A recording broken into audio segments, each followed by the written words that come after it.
Picture, if you will, a small village in Anglo-Saxon England. The year is somewhere around 850 AD, though the exact date matters little to the people living their lives here. Time, for them, is measured not in years, but in seasons, not in hours, but in the movement of the sun across the sky, the phases of the moon, the turning of the agricultural year. And the season now is deep winter. The village sits in a small valley, sheltered somewhat from the worst of the winds that sweep across the open landscape. There are perhaps 20 houses here, maybe 30 at most. It's not a large settlement, not significant enough to have a name that will survive into history books. Just a collection of families, farming the land, raising animals, living lives that will leave no written record. And yet their lives are full, meaningful, rich with experience and emotion and the everyday challenges of existence. Around the village, the landscape wears its winter face. The fields that in summer were golden with barley and oats, that rippled like water in the breeze, are now bare earth, dark and cold. The harvest was gathered months ago, in those warm, busy days of late summer and early autumn. The grain has been threshed and winnowed, the good kernels separated from the chaff, and stored away in large wooden bins and clay vessels, carefully protected against moisture and vermin. This grain must last until next harvest, many months away. It is life itself, stored in kernels of barley and oats. The trees that line the stream running through the valley are bare now, their branches black against the grey sky. In summer, these trees were heavy with leaves, provided shade and shelter, were home to countless birds. Now they stand stark and skeletal, though they are not dead. They are merely sleeping, waiting for spring's return, conserving their energy deep in root and branch.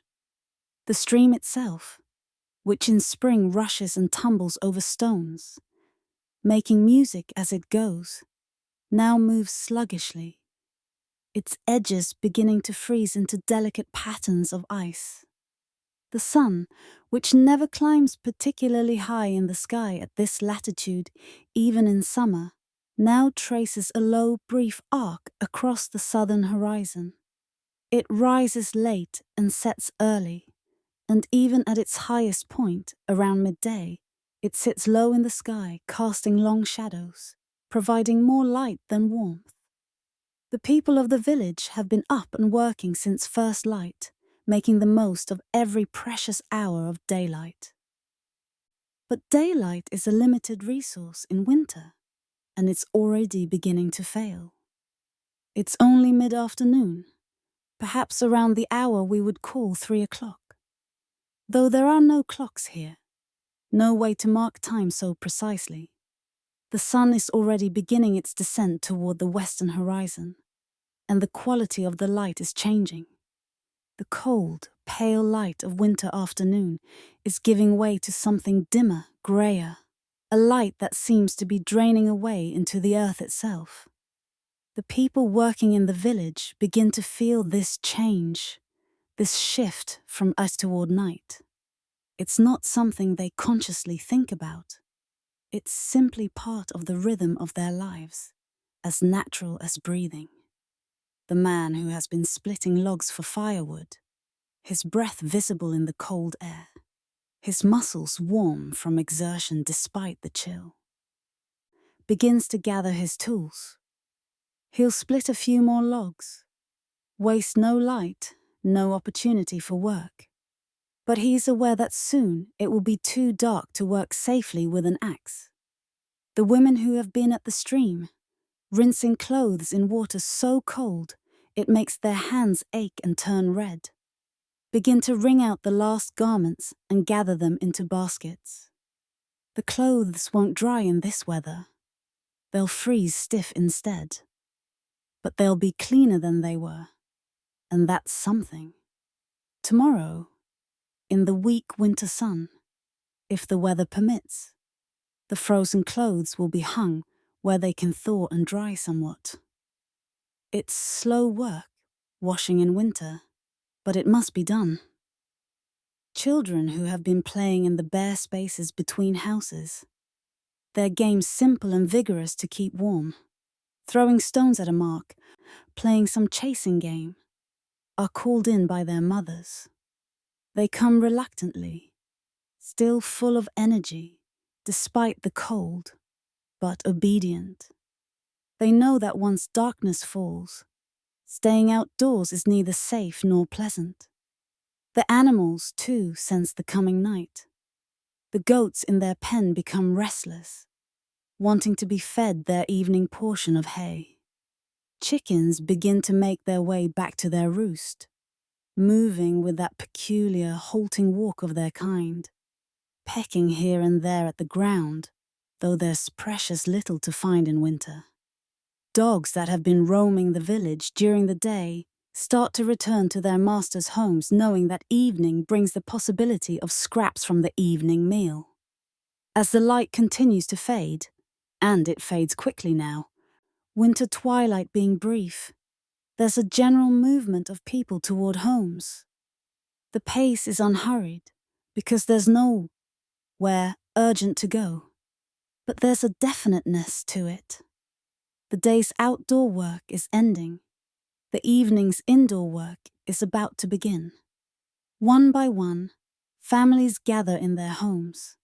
These homes, these dwellings that will shelter them through the long night, are modest structures by our standards, but they're well suited to their purpose. Most are rectangular buildings, perhaps 30 feet long and 15 feet wide. Those sizes vary depending on the wealth and size of the family. The walls are made using a technique called wattle and daub. Flexible branches, usually hazel or willow, woven together in a lattice pattern, then covered on both sides with a mixture of clay, straw, dung and water. This mixture is plastered onto the woven branches and left to dry, creating walls that are surprisingly strong and, more importantly, reasonably good at keeping out the wind. The roofs are thatched with straw or reeds, bundles of these materials laid in overlapping rows and tied down securely. A good thatch roof, properly maintained, can last 20 years or more and provides excellent insulation. The thatch is thick, perhaps a foot thick or more, and this thickness helps keep the house warmer in winter and cooler in summer. The roof slopes down quite low on the sides, almost to head height, which makes the interior feel somewhat cave-like, but helps with warmth retention. There are no windows, or perhaps just one small opening on the southern side of the house that can be shuttered closed against wind and rain and cold. Windows with glass are luxuries far beyond the means of ordinary villagers. Glass itself is rare and expensive, used primarily in churches. So the houses are dark inside, lit only by the fire and, occasionally, by expensive and precious tallow candles or oil lamps. Though these are used sparingly, the door is wooden, heavy, hung on iron hinges if the family can afford iron, or on leather straps if they cannot. It fits into its frame reasonably well, though there are gaps that let in drafts. In winter, cloths or hides might be hung over the door for additional insulation. There's a latch on the inside, and a heavy wooden bar that can be slotted across the door to secure it at night. As each family member enters the house, they bring with them the cold of the outside world. Their clothes, woolen tunics and leggings, woolen cloaks, are damp from the day's work, from exposure to cold air, and perhaps to snow or sleet. They bring in tools that need to be stored for the night, baskets of this or that, bundles of firewood. There's a moment of transition, of adjusting from the outdoor world to the indoor world, of letting eyes adapt from what little light remains outside to the dimness within. Inside each home, the central hearth is the heart of everything. It's not a fireplace as we know it, built into a wall with a chimney to draw smoke upward. Instead, it's a fire pit, essentially, a shallow depression in the packed earth floor, perhaps lined with stones to contain the fire. It's located in the center of the main room, the largest of the house's spaces, so that its warmth can radiate in all directions. The fire itself has been burning all day, tended by whoever remained at home, often an older child or a grandmother, someone whose labor is valuable but who isn't needed for the heavy air, outdoor work. The fire has never been allowed to die completely, because restarting a fire from nothing is tedious work. Instead, it's been fed throughout the day with small amounts of fuel, kept alive and warm, waiting for evening when it will be built up again. Above the fire pit, there's no ceiling, just the high-peaked roof of the house. The smoke from the fire rises naturally, filters through the thatch, and eventually makes its way out. Some smoke always remains inside, though, and over time it darkens everything. The roof beams are black with soot. The walls, despite their pale clay covering, have darkened. Even the people's clothes, their hair, their skin carry the smell of wood smoke so constantly that they no longer notice it, though a stranger entering the house would smell it immediately. But the fire is everything. It provides light in these months when daylight is so brief and precious. It provides warmth in a time when the cold can be life-threatening. It provides a place to cook, to heat water, to dry damp clothes. And it provides something less tangible but equally important: a focus, a center, a gathering place. The fire is what makes the house truly a home, rather than just a shelter. The family begins to settle. Perhaps it's a household of 7 or 8 people. This is average for the time. There's Wulfric, the man of the house, perhaps 35 years old, which makes him middle-aged by Anglo-Saxon standards. There's his wife, Edgifu, a few years younger. There are their children, perhaps 5 of them, ranging from a toddler of 2 or 3 to a daughter of 15 who is nearly of marriageable age. There's Wulfric's father, an old man of 60 or more, a rarity in this time and place.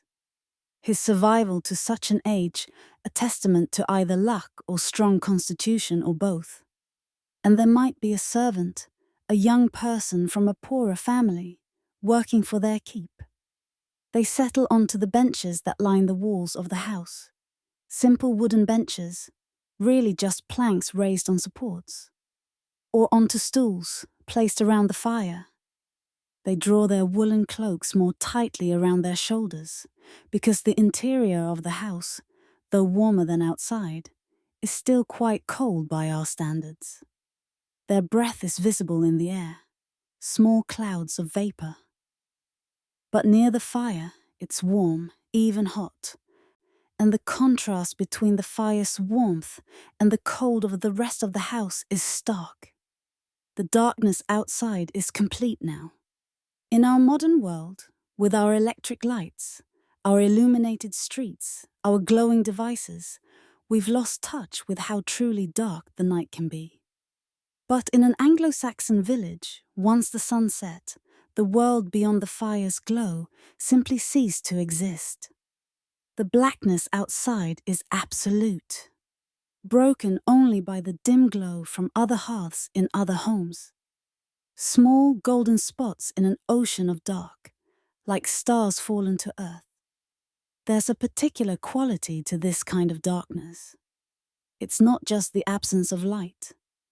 It's almost a presence in itself. Something solid. Something that presses against the walls of the house. It makes the circle of firelight feel smaller, more intimate, more protected. Everyone draws in closer, instinctively seeking the light and warmth, the company of other humans in the face of the long winter night. And so the evening begins. The real evening, the one that will stretch for many hours before anyone considers sleep. This is time that must be filled. But not in the hurried, distracted way of our modern age. This is time that unfolds at its own pace, measured by the slow burning of the fire, by the gradual completion of small tasks, by the rhythm of voices in conversation and story. There are no clocks here, no schedules to keep, no appointments to rush to. There is only the fire, the family, and the long hours of darkness that must be passed. Let us spend this evening with them, these people of more than 1,000 years ago, and see how they passed the long hours of a winter night. Let us sit beside their fire, feel its warmth, hear their voices, and understand, for a little while, what it meant to be human in a time so different from our own. The first order of business, as darkness settles completely over the village and the family gathers in the warmth and light of the hearth, is the evening meal. This is not the main meal of the day.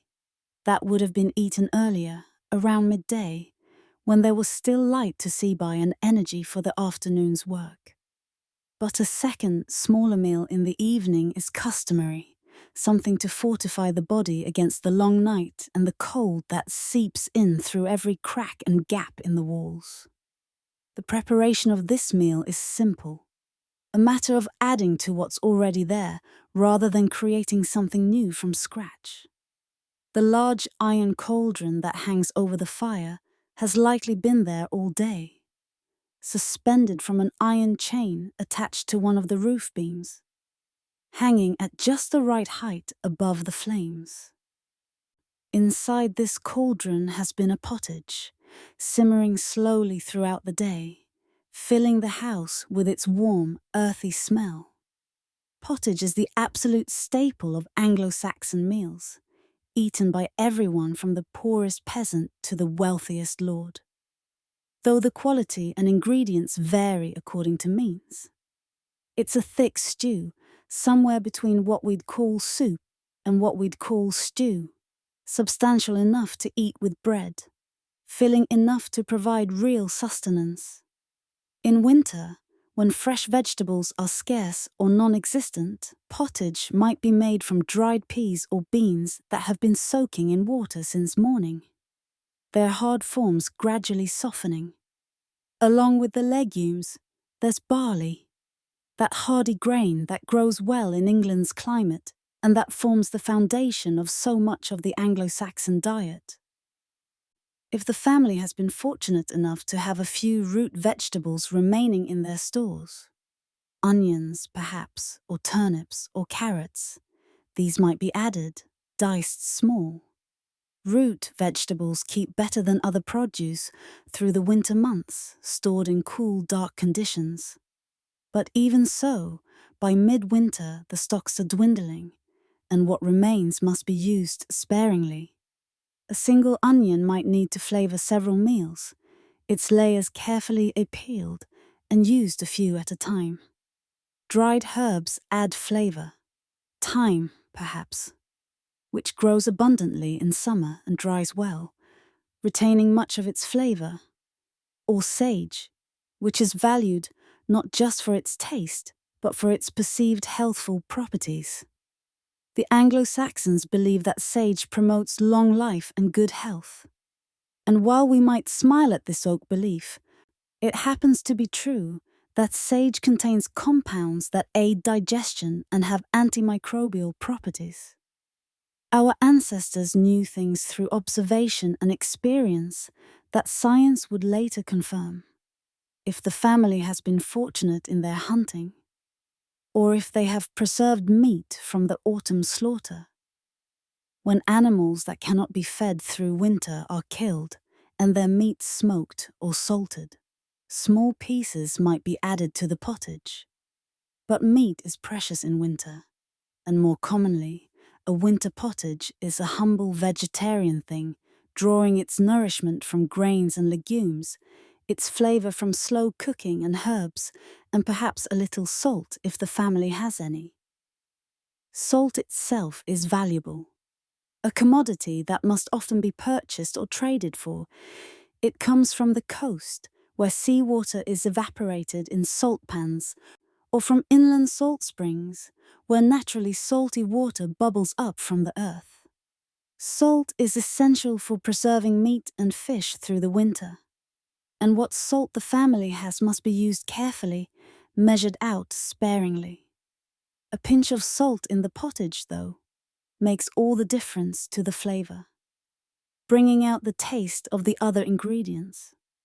The woman of the house, we might call her Edgifu, a common name of the period, meaning prosperous gift, takes a long wooden ladle and stirs the pottage. She's done this countless times, knows by sight and by smell when the pottage is ready.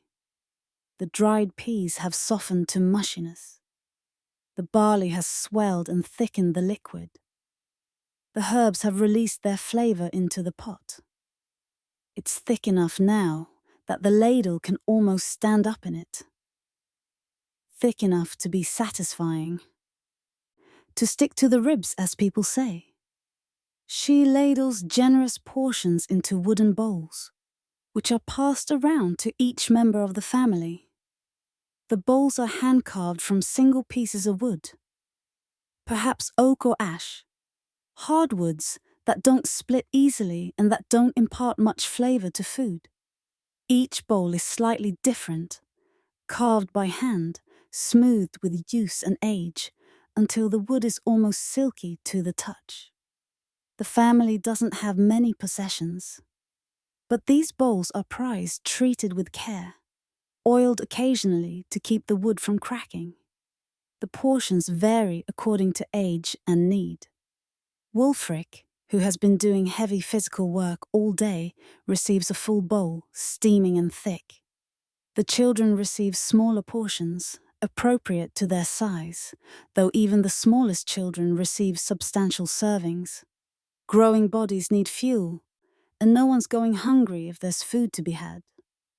Edgifu serves herself last, as is customary, taking what remains, ensuring that everyone else has been fed first. Along with the pottage, there's bread. Bread is precious in winter because grain must last until the next harvest, many months away. And every loaf baked is grain that won't be available later. But bread is also essential. It's the staff of life, as people say, the foundation of every meal. The bread eaten tonight was baked several days ago, perhaps a week. It's dark and dense, made from barley flour or rye flour, sometimes mixed with ground peas or beans, to stretch the precious grain flour further. This bread is nothing like the soft, white, fluffy bread that we're accustomed to in our modern world. It's heavy, solid, with a coarse texture from the whole grain flour.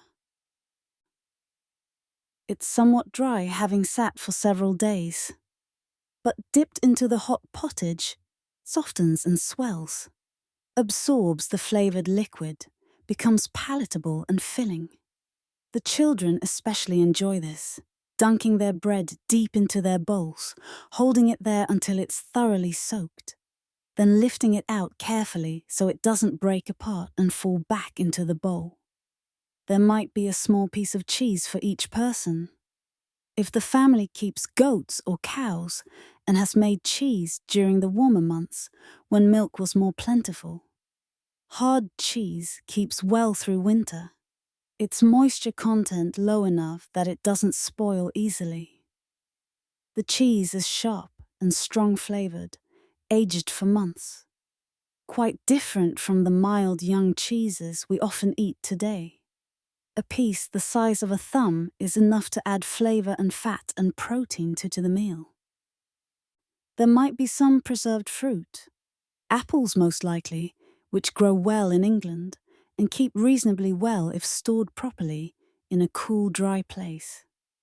By midwinter, the apples are wrinkled and somewhat soft, their skins leathery, but they're still edible, still sweet. They're given primarily to the children who delight in this treat, this bit of sweetness in a diet that's mostly savory and plain. And there's ale. Everyone drinks ale, from the oldest to the youngest, though the children's ale is a weaker version, less fermented, more like a nutritious beverage than an intoxicating one. Water can be dangerous to drink. No one in this time knows about bacteria or waterborne diseases. But everyone knows from experience that water can make you sick, especially the water that sits still or that comes from certain sources. Ale, which has been boiled during its preparation and which contains alcohol that kills harmful organisms, is safer. It's nutritious too, made from barley, providing calories and vitamins, particularly B vitamins. The family's ale is kept in a large pottery vessel, covered with a cloth to keep dust and insects out. It's a thick, cloudy brew, not at all like the clear carbonated beers we know today. It has a slightly sour taste from the wild yeasts that fermented it. There's no commercial yeast, no careful control of fermentation. Instead, the brewing relies on yeasts present in the air and on the brewing vessels themselves. Sometimes the ale turns out better, sometimes worse. But it's always drinkable, always safe, always welcome. Edgifu pours ale into cups, pottery cups, wooden cups, even horn cups made from cow horns that have been boiled and shaped. The family doesn't have enough cups for everyone to have their own, so they share passing cups back and forth, each person taking a drink and then passing it on. This is normal, expected. The concept of individual drinking vessels for every person is a luxury beyond the means of most Anglo-Saxon families. The eating itself, once everyone has their portion, is a relatively quiet affair. People are hungry, the food is hot and filling, and for a little while there's just the sound of wooden spoons against wooden bowls, the gentle crackling of the fire, the occasional sigh of satisfaction, the murmured request for someone to pass the bread or to pour more ale. Anglo-Saxon table manners exist. There are rules about how one should eat, about not grabbing food greedily, about not speaking with one's mouth full. But they're simpler and less elaborate than the intricate etiquette that will develop in later medieval periods. People eat with spoons in their fingers. They wipe their hands on their clothes or on pieces of cloth kept for the purpose. They break bread with their hands, tearing off pieces as needed. They drink from shared cups, without hesitation or concern. There's a pragmatism to it all, a lack of fuss. Food is fuel, necessary for life, but also one of life's pleasures. The warm pottage filling the belly, the solid bread, the sharp cheese, the slightly sour ale. These are good things, satisfying things. After a day of cold outdoor work, this warm meal in the warmth of the fire is deeply comforting. The children eat messily, as children do. The smallest ones get pottage on their faces, their hands, their clothes. No one scolds them for this. Clothes will be washed eventually. Faces can be wiped. What matters is that they eat, that they grow, that they're warm and fed. The older children eat more neatly, having learned over years how to manage spoon and bowl and bread without making too much mess. Conversation during the meal is minimal.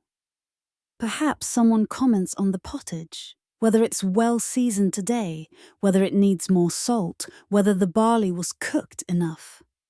Perhaps Wulfric mentions something about tomorrow's work, a fence that needs mending, wood that needs to be split. Perhaps one of the children makes a comment about something that happened during the day. But mostly, people focus on eating, on the simple pleasure of warm food in a cold world. When the meal is finished, and people eat until they're full, until the bowls are scraped clean, there's a collective sense of satisfaction. Bellies are full, the sword has been pushed back, at least temporarily. The cauldron still has pottage remaining in it, which is good. Tomorrow, more water and perhaps more ingredients can be added, and the pottage can continue, evolving day by day. In winter, pottage is sometimes kept going for days or even weeks, constantly replenished, constantly changing, but always there, always available. The empty bowls are stacked to one side. They'll be cleaned tomorrow in daylight, when it's easier to see what you're doing and when water doesn't freeze on your hands quite so quickly. For now, they're just set aside, licked reasonably clean by their users, and that's sufficient.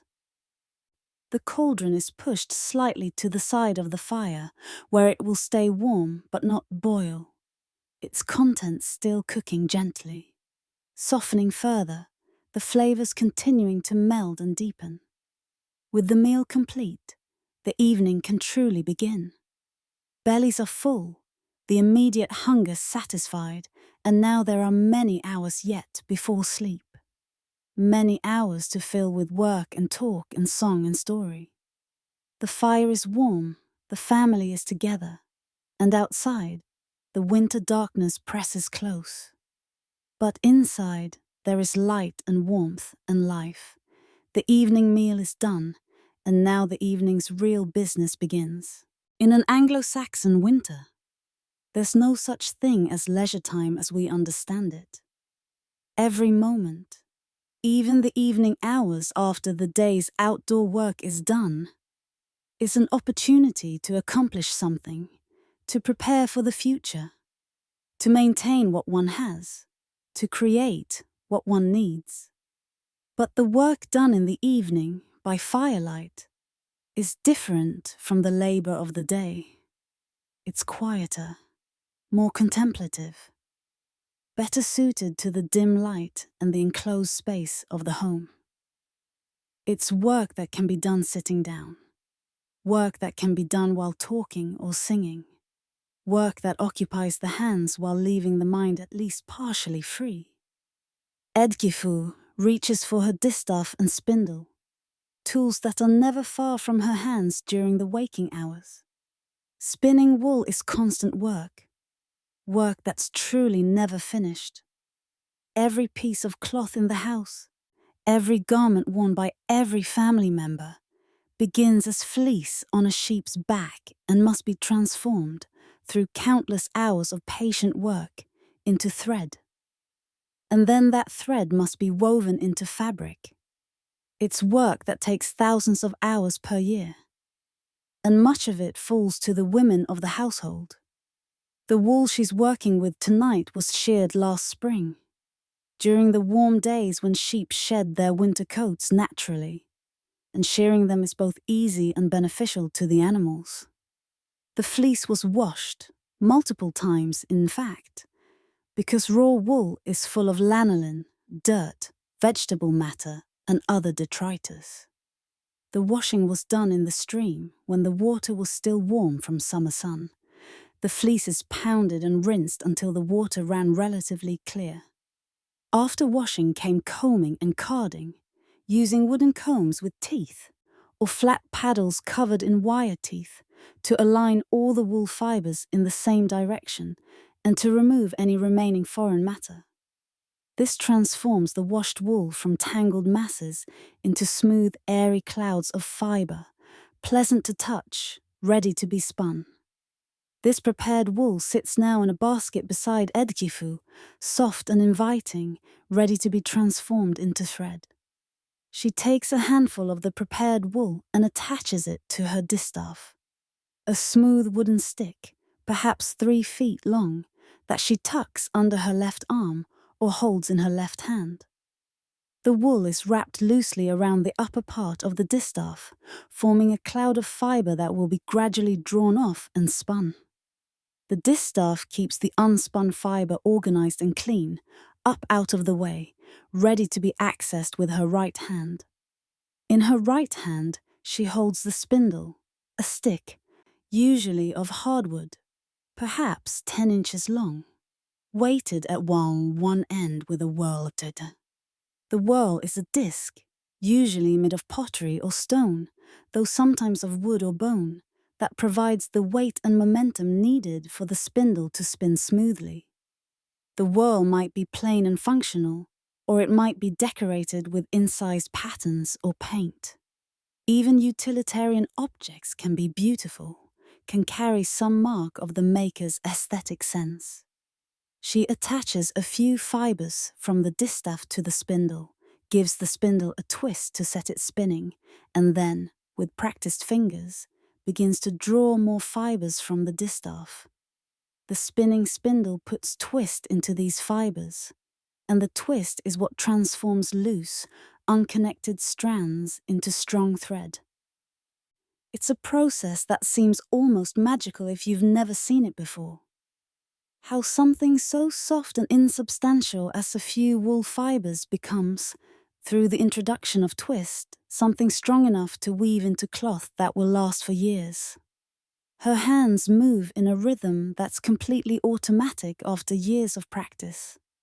Draw out fibers with the right hand, keeping the tension steady.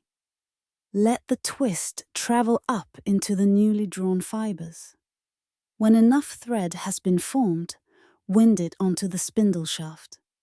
Draw out more fibers. Keep the spindle spinning with occasional flicks of the fingers or by rolling it against her thigh. The motion becomes as natural as walking, as breathing, something that requires no conscious thought. The thread grows longer and longer, winding onto the spindle shaft in even layers. The weight of the spindle increases as more thread accumulates, which actually helps maintain momentum. A heavier spindle spins longer before needing to be set spinning again. When the spindle gets too full, heavy enough that it's becoming unwieldy, Edgifu will remove all the thread, form it into a skein, and start again with an empty spindle. Over weeks and months, these skeins accumulate in her basket, piles of wool thread, waiting to be woven into cloth. The thread she's making tonight is a medium weight, suitable for weaving into cloth for everyday tunics or cloaks. She can make finer thread if she wants to, drawing the fibers out thinner, creating a lighter weight thread suitable for veils or undergarments. Or she can make thicker thread for hard-wearing fabrics, for blankets, for warm outer cloaks. The skill is in her fingers, in the knowledge of how thin or thick to draw the fibers, how much twist to introduce. Spinning is social work, one of its great advantages. It doesn't require intense concentration once you know how to do it. And Edgifu has known how to spin since she was 5 or 6 years old, taught by her mother, who was taught by her mother before her, a line of knowledge stretching back through generations. Because spinning is so automatic, it leaves the mind free. You can spin and talk at the same time. You can spin and sing. You can spin and tell stories. You can spin and think about other things entirely, your hands continuing their work independently. Her older daughter, perhaps 13 or 14 years old, sits nearby with her own spindle and distaff. She's been spinning since she was 7 or 8, and she's competent now, though not yet as skilled as her mother. Her thread is sometimes uneven, suddenly becoming thick and lumpy where she's drawn the fibers too slowly, or thin and weak where she's drawn them out too far. Sometimes the thread breaks because it's been spun too thin or because she hasn't maintained consistent tension. But she's improving steadily, learning through practice, through countless hours of work. By the time she's married, probably in the next year or two, she'll be as skilled as her mother, able to spin almost unconsciously while her mind is occupied with conversation or daydreams. The younger daughter, perhaps 8 years old, has simpler work. She sits with paddles for carding wool, preparing the raw combed fleece for spinning. The carding paddles are flat pieces of wood, perhaps 6 inches by 8 inches, covered with leather into which wire teeth have been set. She takes a tuft of combed wool, places it on one paddle, and then brushes the other paddle across it in smooth strokes. The wire teeth catch the wool fibers, align them, smooth them, until the wool forms a neat, fluffy roll. She removes this roll from the paddle and places it in a basket. These will be the rovings that her mother and sister will spin tomorrow or the day after. It's simple work, repetitive work, but it's necessary work, and it teaches the child patience and attention to detail. It also teaches her to contribute to the household, to understand that everyone's labor matters, that even children have important roles to play. Her arms sometimes get tired from the repeated motion, and sometimes her attention wanders, but mostly she works steadily, taking satisfaction in the neat little pile of carded rovings that grows in her basket. The man of the house, Wulfric, his name meaning wolf ruler, a strong name suggesting power and authority, sits on the opposite side of the fire with different work. In his lap is a piece of leather, tough cowhide tanned last summer, and several items that need repair or creation.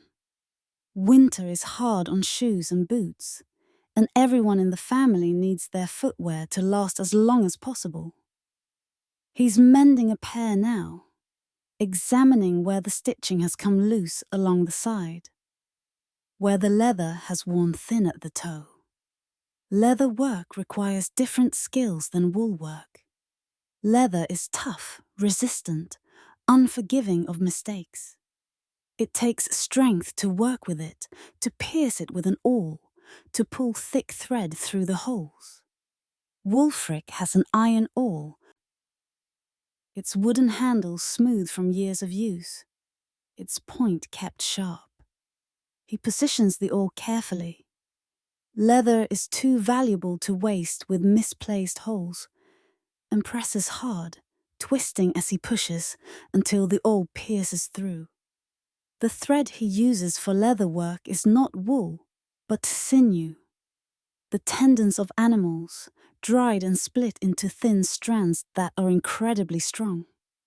Sinew must be soaked briefly in water to make it pliable enough to work with. And then it must be used before it dries out again. He takes a length of sinew that's been soaking in a small cup of water, threads it through the eye of a bone needle. Proper metal needles are expensive and reserved for fine work on fabric, and begins to stitch. The work is slow and requires attention. The firelight isn't bright, casting as much shadow as light, and he must hold the shoe close to see what he's doing. He works methodically, punching a hole, drawing the needle and sinew through, pulling it tight, moving to the next spot. The leather resists, fights back against his efforts, but gradually, stitch by stitch, the seam is repaired. When this shoe is done, there are 3 more pairs waiting for his attention. Beside him, his older son, perhaps 10 or 11 years old, sits with his own small project. He's working on a wooden handle that's split and needs to be repaired. The handle belongs to a tool, perhaps a hammer or a hatchet, and the split in the wood, if left unrepaired, will eventually worsen until the head of the tool comes loose. A dangerous situation and a waste of a good tool. The boy has wrapped thin strips of wet leather around the split, winding them tightly, overlapping them to cover the entire damaged area. Now he's tying the leather off, making a knot that will hold. His father occasionally pauses in his own work to guide his son's hands, to show him how to wrap the leather more tightly, how to tie the particular knot that won't slip. The boy watches intently, his young face serious in the firelight, concentrating hard. He wants to learn, wants to be skilled like his father, wants to be useful. And Wulfric, for his part, is patient, understanding that teaching his son these skills is one of his most important responsibilities. The knowledge must be passed down, generation to generation, or it will be lost. Another child, younger, perhaps 5 or 6 years old, sits with a simpler task.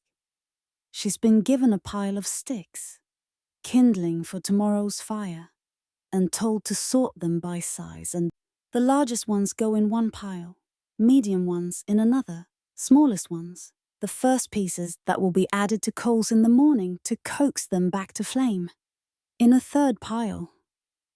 It's simple work, well within her capabilities, but it teaches her to pay attention, to categorize, to complete a task, and it's genuinely helpful. Having kindling already sorted makes starting the fire in the morning faster and easier. Even the smallest child, barely more than a toddler, has something to do. He sits near his mother, playing with a basket of wool scraps, bits and pieces left over from carding and spinning, too small to be useful for anything practical. He picks them up, squeezes them, pulls them apart, fascinated by the texture. He's too young to contribute real work, but he's learning nonetheless, learning the feel of wool, the smell of it, beginning the long process of becoming familiar with the materials that will be central to his life. The work continues in companionable near silence. There's the soft whoosh of Edgifu's spindle as it spins. There's the rhythmic scrape of carding paddles. There's the occasional grunt from Wulfric as he pulls thick sinew through resistant leather. There are the small sounds of children concentrating on their tasks. A sigh, a shifting of position, the clink of sticks being sorted. The fire crackles and pops as moisture in the wood heats and expands. Outside, wind begins to blow, and everyone unconsciously draws a little closer to the warmth. This is how winter evenings are spent for the most part. Work that can be done indoors, by firelight. Work that keeps the hands busy and prepares for the needs of the future. The hours pass slowly, marked not by any clock. There are no clocks, but by the gradual completion of tasks. The spindle fills with thread. The shoe is mended. The kindling is sorted.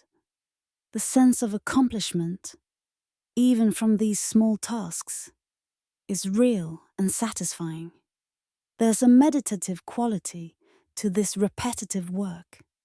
The same motions, over and over. The focus required, but not so much focus that the mind can't wander. The warmth of the fire. The presence of family. Time seems to slow down, to stretch out, each moment full but unhurried. There's nowhere to rush to, nothing urgent demanding attention.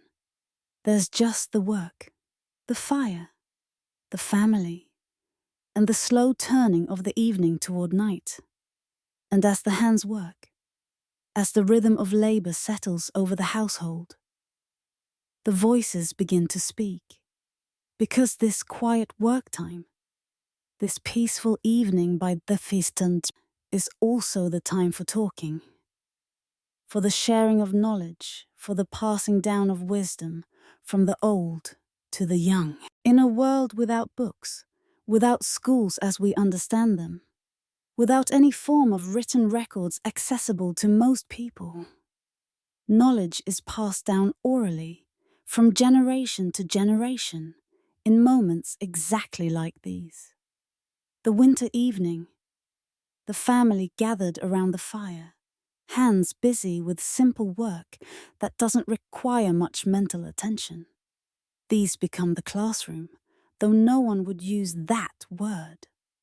This is simply how things are done, how they've always been done, how knowledge moves from old to young, ensuring that the wisdom accumulated over generations doesn't die with each person.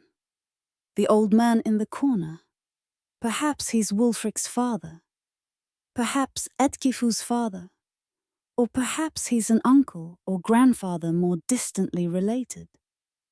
He holds much of this knowledge in his head, in his memory. He's perhaps 60 years old, which is very old indeed by Anglo-Saxon standards. Most people don't live past 40 or 45. Disease, childbirth, accidents, infection from even minor wounds, the accumulated toll of hard physical labor, all of these cut lives short. That this old man has survived to 60 means he's either remarkably tough or remarkably lucky, or both. And it means he's seen many things, experienced many seasons, weathered many crises, learned many lessons. He sits in his usual spot, a corner near the fire, where he's warm but not too hot, where he can see everyone but isn't in the way of the household's work. His body is bent with age, his hands gnarled with arthritis, his face deeply lined. His hair and beard are white, though still thick, one of the signs of his essential vitality despite his years. His eyes, though weakened by age, are still sharp, still observant. He sees everything that happens in this household, and his opinion, though not always explicitly sought, carries weight. He begins to speak, his voice rough from age and from decades of breathing in smoke from countless fires, but still strong enough to be heard clearly. He doesn't announce that he's going to teach them something. That's not how this works. Instead, he makes an observation, a casual comment that emerges naturally from whatever he's thinking about. "The soot's been falling heavy these past 2 nights, he says, gesturing toward the fire. "See how it comes down in flakes rather than dust? That means snow will come within 3 days. Mark my words." Everyone in the room listens, even the smallest children, though the youngest probably don't fully understand. They've heard this before, or variations of it. But hearing it again reinforces it, makes it part of their own knowledge, part of their understanding of how the world works. Edgifu glances up at the roof beams, sees the soot that's been drifting down, nods slightly. She's noticed it too, and she trusts her father-in-law's interpretation. If snow is coming, they should prepare. Make sure there's extra firewood split and stacked. Check that the animal's shelter is secure. Ensure that nothing important is left outside where it might be buried. The old man continues, warming to his subject. Weather prediction is crucial knowledge for a farming community, for people whose lives and livelihoods depend utterly on the weather's whims. He's been observing the sky, the behavior of animals, the feel of the wind, the look of clouds for more than 50 years. He's seen patterns repeat, has correlated certain signs with certain outcomes, has built up a mental catalogue of predictions that are, more often than not, accurate. When the sun sets, red behind a bank of clouds in winter, he says the morning will come clear and cold. But if the sunset is pale, washed out, more grey than red, then expect clouds to linger, and perhaps more snow or sleet. Red sky at night is the shepherd's delight, as they say, but only if it's a true red, the colour of blood or of iron heated in a forge. He talks about the behaviour of animals as indicators of weather. When the goats bunch close together in their pen, not spread out, and when they turn their backs all in the same direction toward the south, a storm is coming from the north within the day.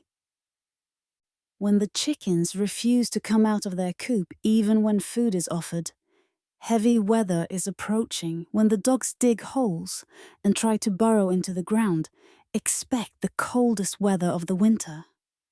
These observations are being absorbed by everyone in the room, but especially by Wulfric and his older son, the men of the household, who will need to use this knowledge, who will be responsible for protecting the family's resources against weather's threats. The boy listens intently, already learning to pay attention to such signs himself, adding to his own growing store of knowledge. The old man transitions from weather to farming, though the transition is so smooth, so natural, that it's barely noticeable. Knowledge isn't compartmentalized in his mind. It's all connected, all part of the single body of understanding needed to survive and thrive in this world. He talks about the farming cycle, timing that's absolutely critical. Plow as soon as the ground is workable after winter, he says, but not so early that a late frost catches you unprepared. Watch for the signs. When the hawthorn begins to show green buds, when the earliest wildflowers appear in the woods, then it's time to think about plowing. But even then, test the ground. If your plow sticks in the earth, if it's still too wet, wait. Better to wait a week than to plow too early and ruin the structure of the soil. He discusses different crops and their requirements. Barley goes in first, as soon as the field is ready. Barley is hardy, can tolerate some cold, and it's the first crop that will be ready to harvest. Oats go in next. Give them a bit more warmth before planting. Peas and beans can wait longer still. They prefer warmer soil. Each crop has its time, its season, and you must respect that or you'll have poor yields. The right depth for planting seeds, as deep as the first joint of your finger, no more, no less. Deeper and the seed struggles to reach the light. Shallower and birds will eat the seed or it will dry out. How to judge if soil is healthy? By its smell, which should be earthy and rich, not sour or rank. By its feel, which should crumble easily in your hand, but hold together when squeezed. By what grows in it naturally. If nettles and burdock grow well, the soil is rich in what crops need. When to harvest, not too early, when the grain is still soft and will spoil in storage, but not too late, when it might shatter and fall to the ground or be eaten by birds or damaged by weather. The grain should be hard enough that you can barely dent it with your thumbnail, but not so hard that it's dried out completely. The stalks should be golden, not green, but not so dry that they break at a touch. Edgifu contributes her own knowledge, talking primarily to her daughters, but in a voice loud enough that everyone can hear. Her knowledge concerns the household, the domestic arts, the skills that keep a family fed and healthy and comfortable. These skills are every bit as important as farming skills, and they're passed down mother to daughter, just as farming skills are passed father to son. She discusses the properties of different plants, particularly those used for healing. Willow bark, stripped from young branches in spring and dried, can be boiled in water to make a tea that will ease fever and pain. The tea is bitter, bitter as gall, as people say, but it works. Give it to someone with aching joints, with a headache, with the fever that comes with infection, and they'll feel relief. She doesn't know about salicylic acid, the compound in willow bark that's chemically similar to aspirin. But she knows from generations of experience that it works. Chamomile flowers, dried and steeped in hot water, will settle an upset stomach, calm anxiety, and help with sleep. It's gentle enough even for children. Yarrow, pressed fresh against a wound, will help stop bleeding. The leaves seem to draw the blood together, help it clot. Garlic, eaten raw or cooked into food, helps fight off illness, particularly in winter when everyone is coughing and sneezing. She talks about preserving food, skills that are essential for winter survival. When you dry apples, slice them thin, no thicker than a knife blade, and hang them where air can circulate all around them. If they touch each other or touch the wall, they'll develop mold. Turn them every few days. They're ready when they're leathery but still pliable, not brittle. Store them in a dry place, and they'll last all winter. Herbs for cooking and medicine must be dried at the right time. Not when they're wet with rain or dew, but in mid-morning on a dry day after the dew has evaporated, but before the sun is so hot that it drives off the oils that give the herbs their flavor and properties. Hang them in bundles upside down, in a place with good air circulation, but out of direct sunlight, which can bleach them and reduce their potency. Preserved meat must be kept dry above all else. Even a small amount of moisture can lead to spoilage, and spoiled meat can kill. Check the storage area regularly. Feel the meat with your hands. If it's becoming damp or sticky, it needs to be moved to a drier location or perhaps re-salt or re-smoked. Trust your nose. If meat smells wrong, don't eat it, no matter how hungry you are. She discusses brewing ale, a task that falls to women in Anglo-Saxon society, and that requires considerable skill.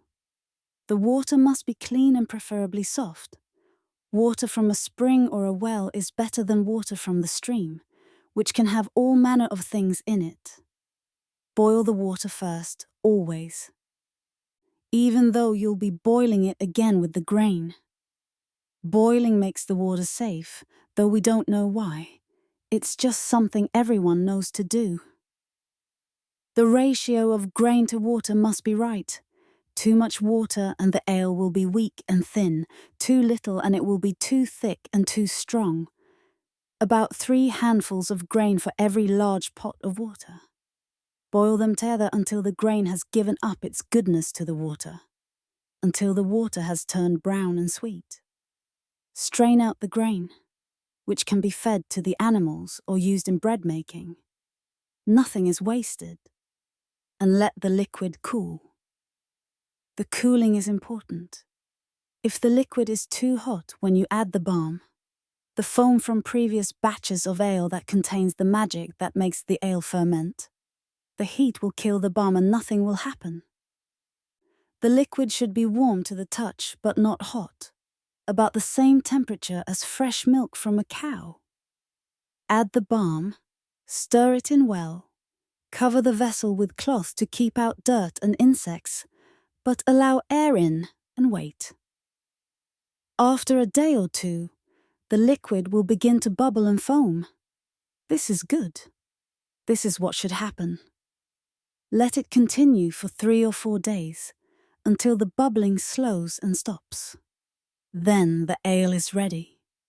It won't keep for more than a week or 2, so you must drink it while it's fresh and brew new batches regularly. In summer, ale spoils even faster, so you brew smaller amounts more often. In winter, it keeps a bit longer but not much. Wulfric talks about working with wood and leather, skills that every man in the village must have. Different woods for different purposes, he says, echoing what his father taught him years ago, what his father's father taught before that. Oak for strength, for beams, for anything that must bear weight, for tools that will be used hard. Oak is heavy, hard to work, but it lasts. Ash for flexibility, for tool handles, for anything that must bend without breaking. Ash is lighter, easier to work, and it has a spring to it that oak lacks. Alder for working when wet, for anything that will be in water or damp conditions. Alder doesn't rot the way other woods do when wet. It's the wood for stakes driven into stream beds, for water troughs, for anything that must stay sound in dampness. Willow for fine work, for baskets, for anything that must be woven. Willow is too weak for structural work, but it can be split thin and bends easily when soaked. Seasoning wood properly is essential. Freshly cut green wood will warp and split and crack as it dries. Cut wood in winter when the sap is down. Stack it where air can circulate around it, but where rain can't get to it. And let it sit for at least a year, better 2 years. The wood should feel lighter when it's properly seasoned. The water has evaporated out. Test it by knocking 2 pieces together. They should ring rather than thud. He discusses hunting, though hunting in winter is difficult and often unsuccessful. And most of what the family eats comes from their own farming and animal husbandry, rather than from wild game. Still, the knowledge is important, passed down, kept alive. In winter, deer move to sheltered valleys, to places where the wind doesn't bite so hard and where they can find some browse. Look for them on south-facing slopes where the sun, weak as it is, provides some warmth. They'll feed on the bark of certain trees when other food is scarce. Look for trees with the bark stripped away at deer height, and you'll know where they're spending time. Rabbits and hares leave tracks in snow. Learn to recognize them. The hare's track is larger than the rabbit's, the toes more spread out. Follow the tracks to their burrows or their resting places. Snares must be set in the paths they use regularly. You can tell these paths by the beaten down grass or snow, by the droppings. Set your snare at head height for a rabbit, slightly higher for a hare. Check your snares daily, because a caught animal will struggle and might escape, or might be found by a fox or other predator. This sharing of knowledge continues for a long time, voices rising and falling. Different family members contributing what they know. The children absorb all of this, perhaps not consciously, perhaps not understanding every detail, but taking it in nonetheless. By the time they're adults, they'll have heard these lessons hundreds of times, in hundreds of different contexts, and the knowledge will be theirs, as deep and sure as their own names. And there's a satisfaction in this teaching and learning. For the old people, there's the satisfaction of passing on what they've learned, of knowing their wisdom won't die with them, that the hard-won lessons of their lives will benefit their children and grandchildren. For the young people, there's the satisfaction of learning, of feeling themselves become more competent, more capable, better prepared for the life they'll lead. The evening continues, the fire burning steadily, the voices sometimes rising in discussion or question, sometimes falling to murmurs, sometimes stopping altogether as people focus on their work or drift into their own thoughts. And as the practical knowledge is shared, other things are shared too. Stories, songs, the collective memory of the community. Story emerges naturally from knowledge sharing, from conversation. from the simple human desire to entertain and be entertained. Someone mentions an herb that grows by the old oak tree near the river, and that reminds someone else of a story about that tree, about something that happened there years ago. Or the old man's talk of a particularly harsh winter decades past becomes the beginning of a tale about survival, about community, about how the village came together to help those who were struggling. Anglo-Saxon culture is extraordinarily rich in stories. These people may not have many material possessions. Their houses are small and simple. Their possessions few and functional. But they have stories in abundance. Stories about their own families, about ancestors going back generations, about the deeds and characters of those who came before. Stories about the community, about its founding, about notable events that shaped it, about feuds and friendships, triumphs and disasters. Stories from the Christian faith that was brought to England by missionaries from Rome and Ireland centuries ago, and that has now become deeply embedded in English life and culture.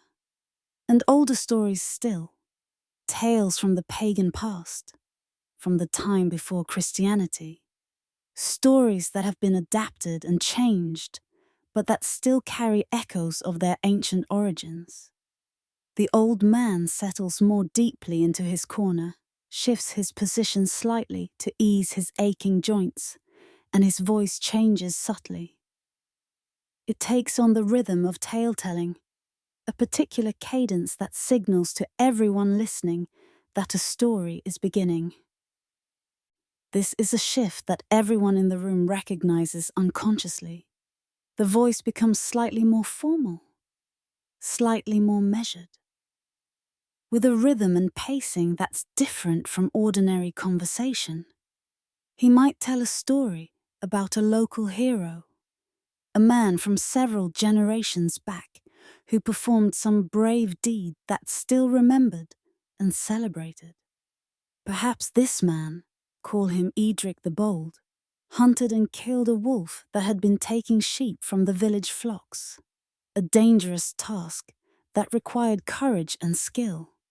Or perhaps he led the village in defending against raiders from the coast, Vikings or Saxon sea rovers looking for easy plunder. Or perhaps he saved people during a flood, when the river rose higher than anyone had seen it rise before, and threatened to sweep away houses and drown livestock. The story has been told so many times that it has acquired a polish, a shape, a dramatic structure. The details have been smoothed and refined through countless retellings until the story has almost become a poem, a ballad, though still told in prose. Everyone knows the story. Even the youngest children have heard it multiple times. But everyone wants to hear it again. There's comfort in the familiar, in hearing again what you already know, in anticipating the exciting parts, the clever parts, the satisfying conclusion. In the days of our grandfathers' grandfathers, the old man begins, using the traditional formula that signals the beginning of a story set in the past. There lived in this village a man named Edric. He was neither the richest man nor the poorest, neither the tallest nor the shortest, but he had a quality that set him apart. He was brave, and his bravery was not the foolish bravery of a young man who doesn't know danger, but the considered bravery of a man who knows full well the risk he takes and takes it anyway, because it must be done. The story unfolds slowly, with attention to detail, with dialogue spoken in different voices, with dramatic pauses at the exciting moments. When the old man describes Edric tracking the wolf through the winter forest, everyone can picture it. The snow, the tracks, the increasing signs of the wolf's presence. The moment when Edric comes upon the wolf and must decide whether to face it or retreat. When he describes the fight between man and wolf, everyone leans forward slightly, caught up in the drama even though they know how it ends. The story has practical lessons embedded in it. Lessons about courage, about preparedness, about community responsibility. Edric didn't hunt the wolf for glory or for personal gain, but because the wolf was threatening the community's livelihood, and someone had to do something about it. This is how a good person behaves, the story teaches without ever explicitly stating it. This is the kind of person you should strive to be. When the story reaches its conclusion, Edric triumphant, the wolf dead, the village safe, the hero modest in his victory, there's a palpable sense of satisfaction in the room. The children's eyes are bright, excited by the tale even though they've heard it before. The adults nod approvingly, appreciating the skill of the telling, the rightness of the story's message, the connection to their own history. The old man might tell another story, this one with a more explicitly moral lesson. Perhaps it's a tale about a boy who didn't listen to his elders, who thought he knew better, and who came to grief because of it. Maybe he ignored warnings about thin ice and fell through into the freezing water, and was only saved by great effort and good fortune. Or maybe he was told not to go into a certain part of the forest, and went anyway, and got thoroughly lost and frightened before finding his way home.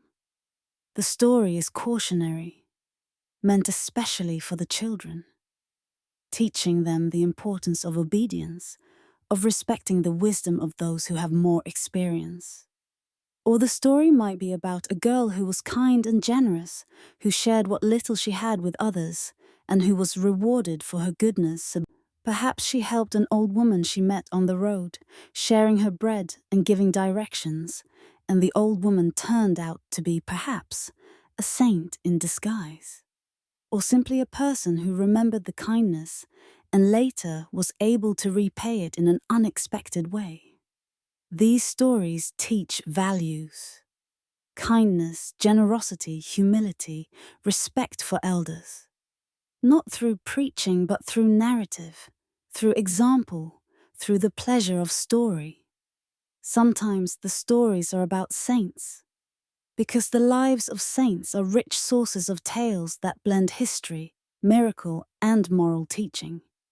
These stories are beloved, told and retold, and they serve to reinforce Christian teachings while also providing entertainment.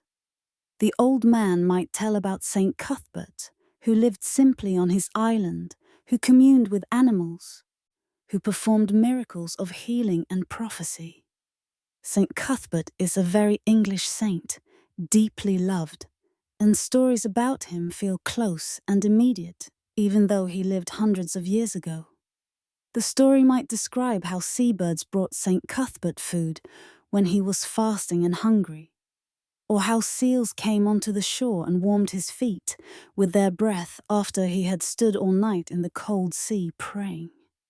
Or the story might be about St. Edmund, the king who was martyred by Viking raiders, who refused to renounce his Christian faith even when threatened with death, and who was killed by arrows and then beheaded. His head was thrown into the forest. But miraculously, when his followers came searching for it, they found it being guarded by a wolf who had kept it safe. These stories are dramatic, exciting, but also deeply meaningful. They're about faith, about courage, about God's power in the world. Stories about Patrick, the saint who brought Christianity to Ireland, are also popular. The story of Patrick driving the snakes out of Ireland, which probably never actually happened, but which is a powerful metaphor for driving out paganism, is told with relish. Or the story of Patrick using the three-leafed shamrock to explain the Trinity, how God can be three persons, Father, Son, and Holy Spirit, yet still be one God. Just as the shamrock has 3 leaves, yet is one plant. Alongside these Christian stories, older stories persist, though they're changing, being gradually adapted to fit into a Christian worldview. Stories about Woden, the chief god of the pagan Anglo-Saxons, are still told, though now Woden might be portrayed more as a great ancestor, a wise man of ancient times, rather than as a deity to be worshipped. Stories about Thor and his mighty hammer, about the tricks of Loki, about the great ash tree Yggdrasil that the pagans believed held up the world. These stories are fading but not yet gone, preserved in memory, told sometimes on winter evenings when the mood is right.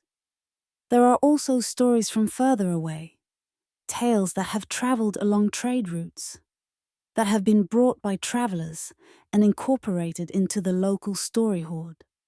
Stories that might have originated in Scandinavia or Germany or even further east, but that have been adapted, anglicized, made part of the English tradition.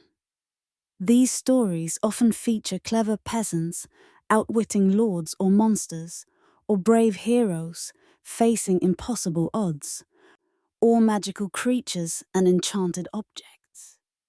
And there are humorous stories, folk tales about foolish characters who do everything backwards, who misunderstand simple instructions and create chaos as a result. Stories about lazy servants, about shrewish wives and henpecked husbands, though these must be told carefully, with an awareness of the real people in the room and their relationships. Stories about misunderstandings and mishaps, about the small comedies of everyday life. These stories provoke laughter, and laughter is valuable, especially in the depths of winter when spirits can become low. The children listen with wide eyes to all of these stories, even to ones they've heard many times before. In the firelight, with the darkness pressing close outside, the stories seem very real. When the old man describes a hero fighting a monster, the children can almost see it happening in the shadows that dance on the walls. When he describes a saint performing a miracle, it seems entirely possible, entirely believable, in this world where the supernatural and the natural aren't as clearly separated as they are in our modern rational worldview. For the adults, the stories work on multiple levels. There's the story itself, the pleasure of narrative, of seeing how events unfold, how problems are resolved. But there's also the pleasure of hearing a skilled teller at work, of appreciating the craft of storytelling, the pacing, the use of dialogue, the dramatic pauses, the way certain phrases are repeated for emphasis. There's the pleasure of shared cultural knowledge, of understanding references and allusions, of being part of a community that shares these stories. And there's the deep, almost primal comfort of hearing familiar stories, ones that have been part of the community's life for as long as anyone can remember. Sometimes Wulfric tells a story, or Edgifu, or one of the older children who's developing the confidence to speak in front of the whole family. Storytelling is a skill, and while some people are more naturally gifted at it than others, most people have at least some ability. The best storytellers are highly valued members of the community, and in wealthier households, there might even be Skop, a professional poet storyteller who travels from place to place, telling tales and singing songs in exchange for hospitality, for food and drink and a warm place to sleep. But most families make do with their own storytellers, and the tales they tell, while perhaps simpler and less polished than those of a professional, are no less meaningful. They tell stories about their own childhoods, about funny things that happened in the village, about marriages and births and deaths, about how Uncle so-and-so once did such and everyone laughed, or how grandmother this and that was known for her particular skill or quirk of character. These are the stories that bind families together, that create a sense of continuity, of belonging, of identity. And sometimes, on special evenings, there might be a riddle contest. Riddles are immensely popular in Anglo-Saxon culture. They're a form of entertainment, a test of wit and knowledge, and a way to pass time that requires active mental engagement rather than passive listening. Someone might pose a riddle. I saw a creature marching. Her path was bright with silver. The creature itself was dark as night, and inside it a man was sitting, one who did not belong there, though he had made it his home. What is this creature? The family thinks, puzzle over it. The children might make wild guesses, a horse, a whale. The adults think more carefully, trying to decipher the metaphorical language. Eventually, someone arrives at the answer. It's a snail shell with a hermit crab inside. The silver path is the trail of slime the snail leaves. The dark shell is the creature. And the crab is the interloper who has taken up residence. Or, I am mother to many, though I myself have never lived.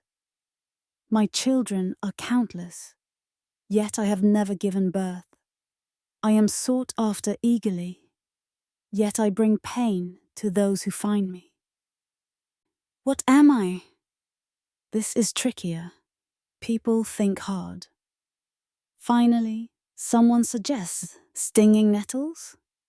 The children are the new nettles that grow from the roots. The mother plant is technically dead material that produces living offspring. And nettles are gathered for food and medicine despite their sting. Yes, that fits. Those riddles aren't just entertainment, though they are that. They're also a way of teaching people to think metaphorically, to see connections between things, to understand the world in deeper, more complex ways. They exercise the mind, keep it sharp and flexible. They're cognitive exercise in a culture that doesn't have puzzles or word games in written form, doesn't have newspapers or books to read for mental stimulation. As the stories and riddles flow, as voices rise and fall in the telling and guessing and laughing, time passes almost without notice. The fire burns lower, and someone, usually one of the older children, this being their assigned duty, adds more wood.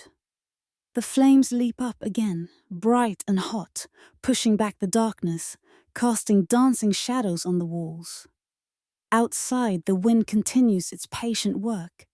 The cold deepens, but inside, warmed by fire and story and family, everyone is content, comfortable, engaged. The evening is well advanced now, though exactly how advanced is impossible to say without a clock. It might be 7 o'clock by our reckoning, or 8 or 9. The time doesn't matter. What matters is the rhythm of the evening, the natural progression from one activity to another, from work to story to what comes next.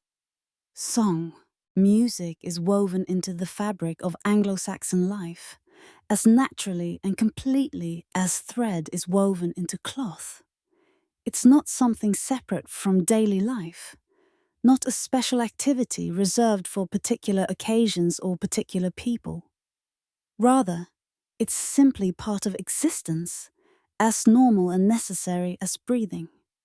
There are songs for every activity, every season, every mood.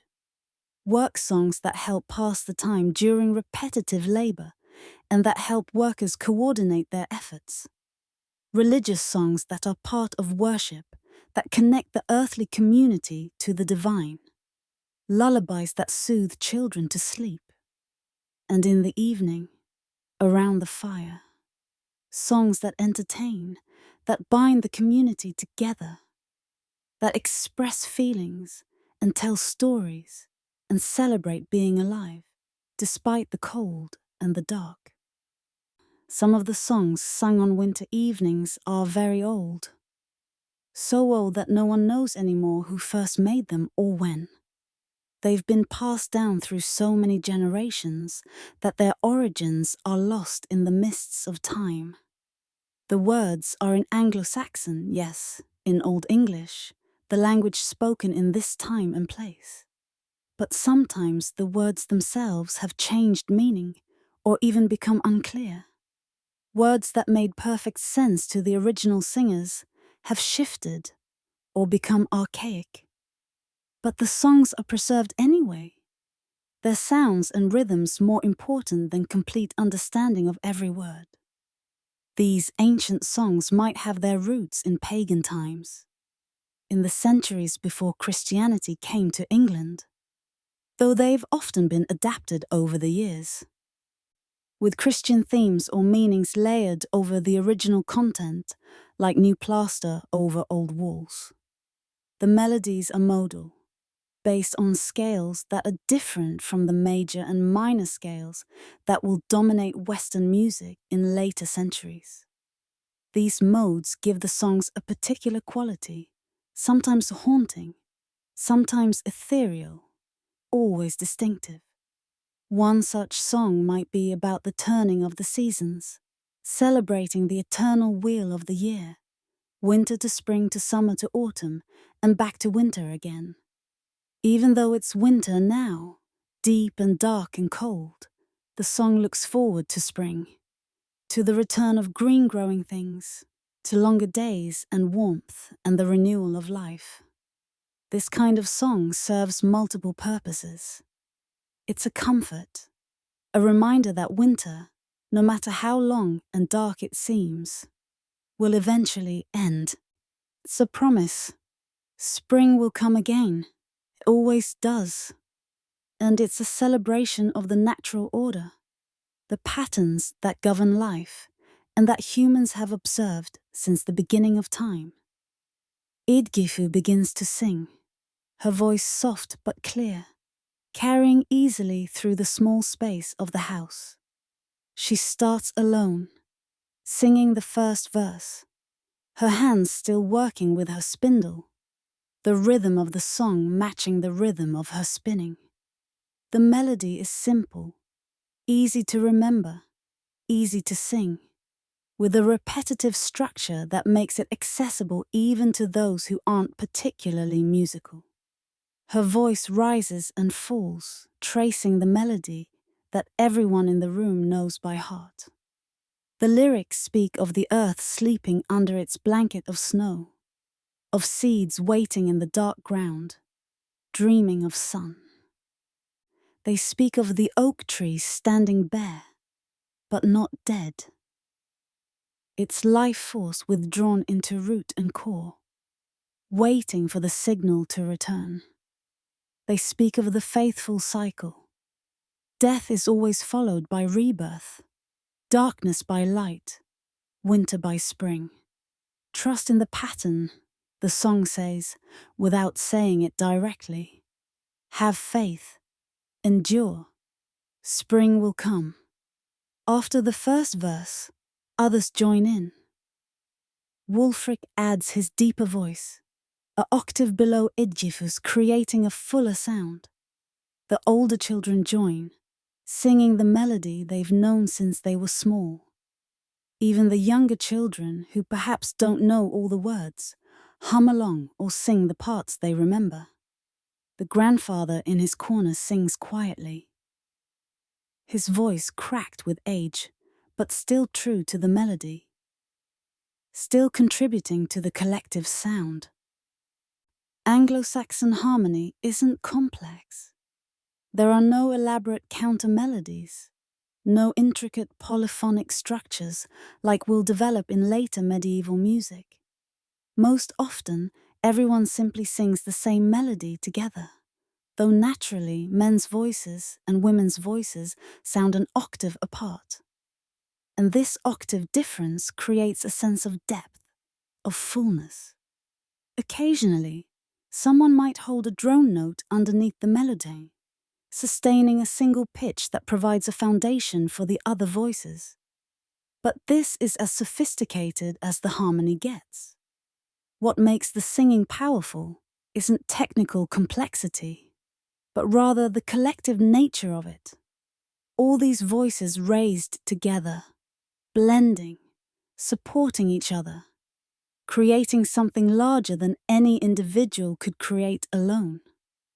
The sound fills the house, seems to push back against the darkness and cold outside, creates a space of warmth and light and human connection.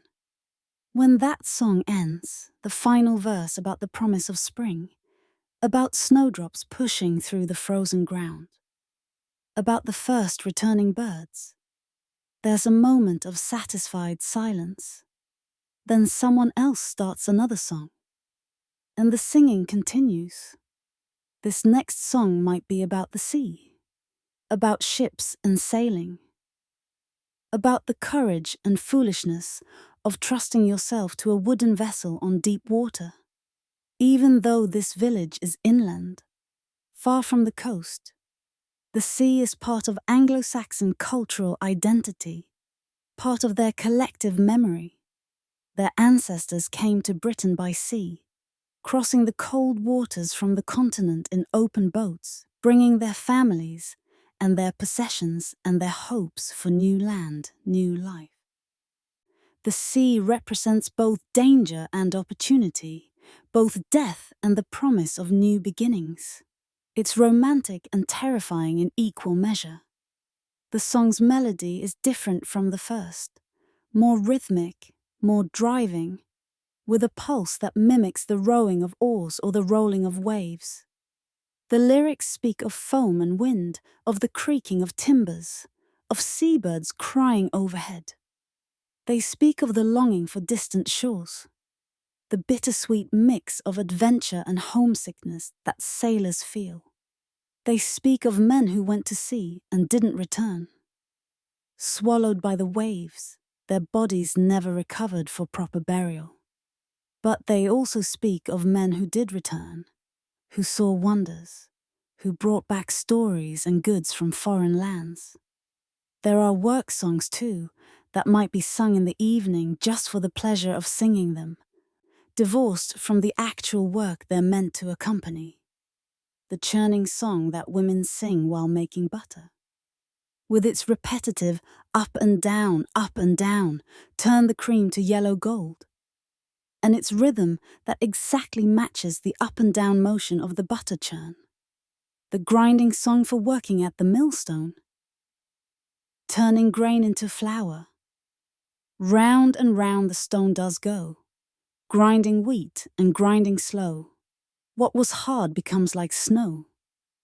With its circular melody that mimics the circular motion of the millstone. Sung in the evening, these work songs become something different. They're no longer about the work itself, but about the memory of work, about the satisfaction of labor, about the community of workers. Everyone hearing these songs can imagine the movements they describe, can feel in their own bodies the rhythm of the work, even though they're sitting still by the fire. Religious songs feature prominently in the evening's music, as they do in all aspects of Anglo-Saxon life. Christianity has been established in England for centuries now, though it's thoroughly blended with older traditions and older ways of thinking. The songs the village sings are often psalms that the priest has taught the community. Though most people can't read the original Latin words and simply learn the songs by sound, by rote, by repeated singing until the words and melody are inseparable in memory. There are hymns celebrating various saints, St. Peter, St. Paul, St. Mary, the mother of Jesus, local English saints like Cuthbert and Hilda and Bede.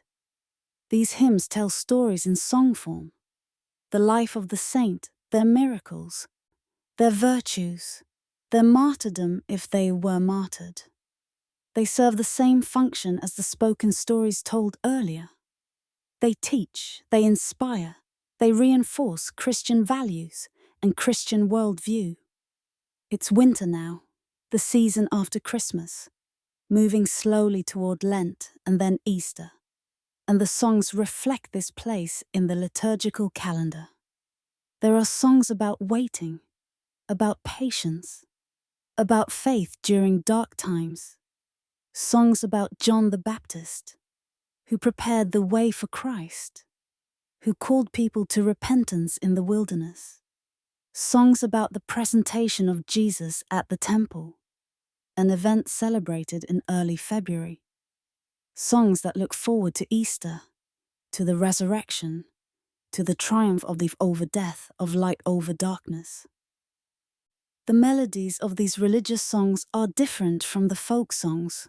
They're more influenced by church music, by the chants that monks sing in monasteries, and that filter down, in simplified form, to village churches. They're more formal, more structured, with a solemnity that befits their sacred content.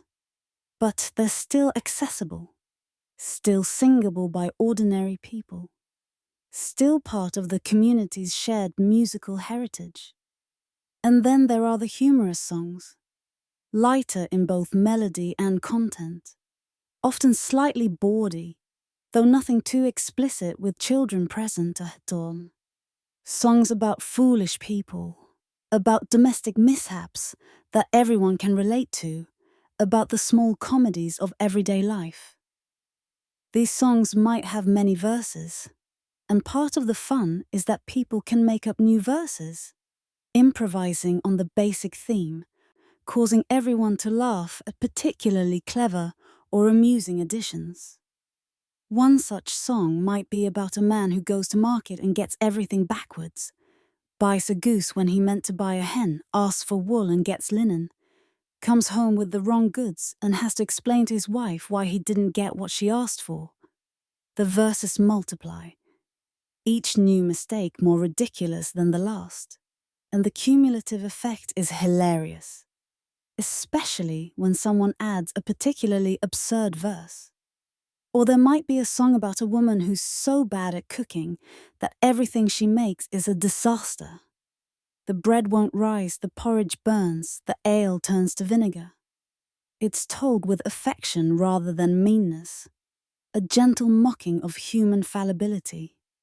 And everyone laughs because everyone has had cooking disasters too.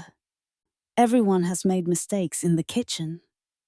The song creates community through shared recognition of common experiences. The singing isn't formal or particularly skilled by the standards of trained musicians. There's no concert happening here, no performance in the sense we'd understand it. People sing while still working with their hands, spinning or mending, continuing even as they sing. They sing with children in their laps, or while tending the fire, or while stretching tired muscles. They sing together or solo, as the mood takes them and as the song suggests. Some songs work better with a single voice carrying the verses and everyone joining in on the chorus. Other songs are meant to be sung entirely in unison from start to finish. The quality of the singing varies considerably. Some people in the family have naturally beautiful voices, musical and true and pleasant to hear. Others are less skilled, sometimes singing slightly off-key or struggling with the rhythm. But they join in anyway because singing is communal, participatory, not competitive. What matters isn't individual excellence, but collective effort, the blending of voices, the shared experience of making music together. No one is excluded from singing because they're not good enough. Everyone's voice matters, adds to the whole. Occasionally, if the family is fortunate, there might be a simple musical instrument to accompany the singing. Perhaps someone in the family owns a shepherd's flute, made from a hollowed reed or from a carefully drilled piece of wood. Willow or elder, woods that are relatively soft and easy to work with. The sound a shepherd's flute makes is thin and somewhat breathy, not powerful or particularly rich, but it can carry a melody clearly enough.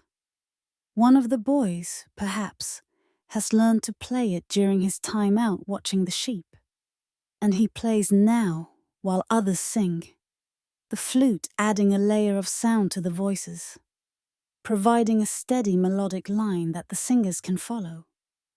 Or there might be a small hand drum, essentially a wooden frame with animal hide stretched tightly across it and laced in place with sinew or leather strips. The rhythmic tapping of the drum, played with the palm and fingers in various patterns, provides a beat that helps everyone stay together, that gives structure to the song. The person playing the drum might vary the pattern, sometimes faster, sometimes slower, sometimes loud, sometimes soft. And the singers adjust their pace and volume to match, creating dynamics, creating interest, preventing the music from becoming monotonous.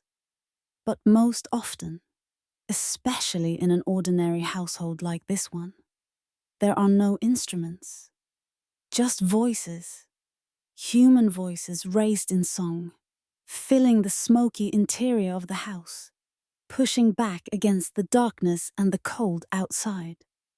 The songs aren't loud. There's no need for volume, no need to project to fill a large space or to reach a distant audience. The singing is intimate. It's appropriate to the small room and the small gathering. It's music for the people singing it, for their own pleasure and comfort and connection, not for any external listener. As songs follow one after another, the mood in the house shifts, becomes warmer, more relaxed. The initial evening tasks, eating, beginning work projects are done. And now there's just this time of singing, this time of being together, this time of creating beauty out of nothing more than breath and voice and shared melody. Music has this power, mysterious and profound, to change how people feel, to create a sense of community and belonging that transcends words, that goes deeper than rational understanding. The children, especially the younger ones, are starting to grow drowsy. The warmth of the fire, the full bellies from the evening meal, the soothing sound of singing, all of this makes them sleepy. They lean against parents or older siblings, their eyes growing heavy, their heads nodding forward. But they're not sent to bed yet, not formally. In an Anglo-Saxon house, bedtime, as a specific, enforced time, doesn't really exist. Children sleep when they're tired, wake when they're rested, their bodies governing their rhythms more than any external schedule. The singing continues, but gradually it becomes softer, gentler. Lullabies begin to mix with the other songs, soothing melodies that have been sung to sleepy children for generations, that carry associations of comfort and safety and maternal love. These lullabies often don't have many words, or the words are simple and repetitive. Sleep, baby, sleep, or hush now, hush, or close your eyes, the moon is rising. Sometimes they're just hummed, wordless melodies that are purely about the sound, about the vibration, about creating an auditory environment that encourages sleep. The adults hum along with these lullabies, even though their own children are long past the age of needing to be sung to sleep. The melodies are part of their own childhood memories, part of what was given to them by their parents, part of what they've given to their own children. part of what will be passed forward to grandchildren. There's continuity in these songs, connection across generations. The same melody sung by great-grandmothers and great-granddaughters, changing little, if at all, over the passage of time. Slowly, gradually, the music winds down. Songs become shorter, simpler. The pauses between songs grow longer.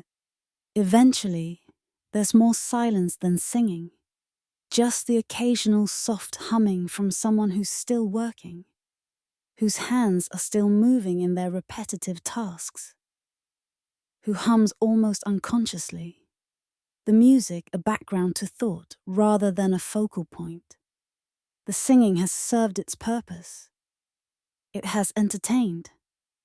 It has created community. It has marked the passage of time. It has soothed and comforted.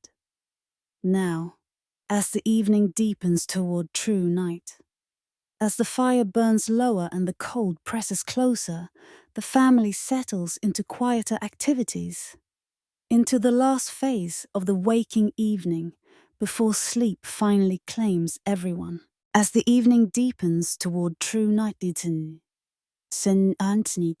as the music fades and voices fall silent, the pace of activity slows even further.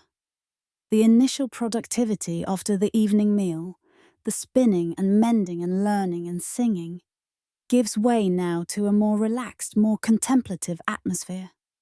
The fire has burned down to a bed of glowing coals, no longer flaming brightly, but still radiating warmth.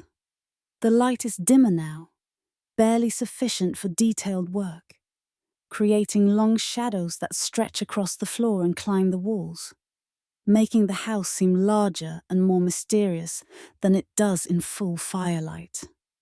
This is when the quieter, less demanding activities take over. The spinning and weaving might continue. These tasks require relatively little light, and experienced hands can work almost by feel. But other activities are set aside. You need good light for detailed work, like leather working or fine sewing, for carving or any task that requires precision.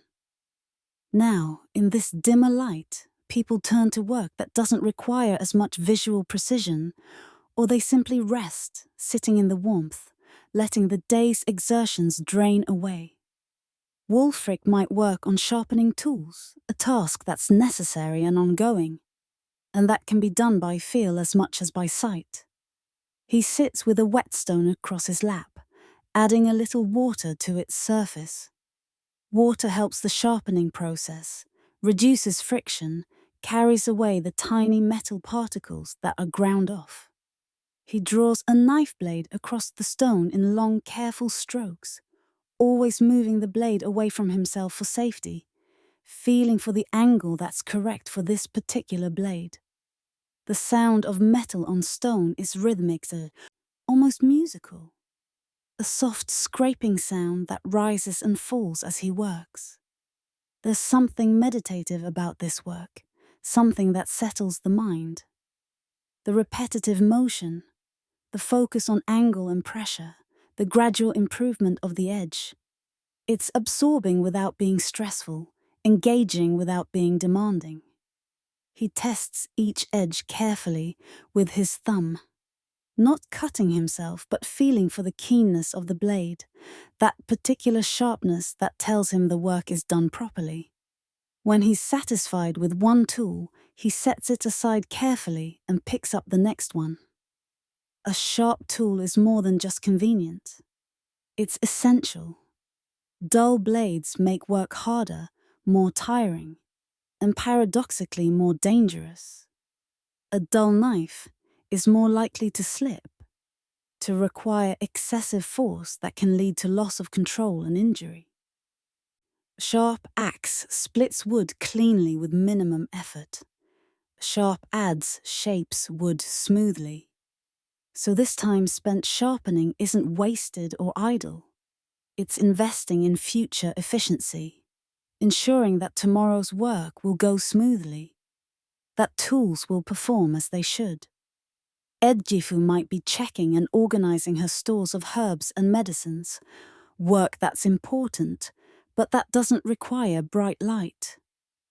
She has bundles of dried plants hanging from the rafters, dozens of them, each one carefully gathered at the right time, dried properly, stored to preserve its properties. She has earthenware pots containing various preparations, salves and ointments, powders and tinctures, remedies for different ailments. In the dim light, she can't do detailed work with these materials, can't prepare medicines or mix compounds, but she can inventory what she has. Make mental notes of what's running low, plan for what she'll need to gather when spring comes. She takes down each bundle in turn, holds it to her nose, smelling it, checking that it still retains its potency. Dried herbs lose their effectiveness over time. The volatile oils that give them their medicinal properties evaporate gradually, and after a year or two, many herbs are no longer worth using. She needs to know which bundles should be used soon before they lose all value. Which ones are still good? Which ones should perhaps be discarded and replaced with fresh material next summer? Her knowledge of these plants is extensive, the product of years of learning, of watching her mother and grandmother work, of her own experiments and experiences. She knows which herbs heal which ailments, how to prepare each one, how to dose them safely. Some plants are gentle and can be used freely. Others are powerful and must be measured carefully. Too little and they don't work. Too much and they can cause harm. She knows which plants can be combined for greater effect and which should never be mixed. This knowledge is valuable, practical, potentially life-saving. This is skilled work, this healing knowledge, though it's not formally recognized as such, not given any official title or status.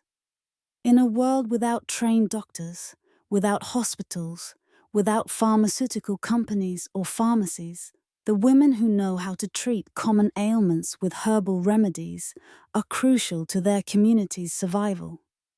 They're the ones people come to when a child has a fever, when someone has an infected wound, when an old person's joints ache unbearably, when a woman's monthly bleeding is too heavy or too painful.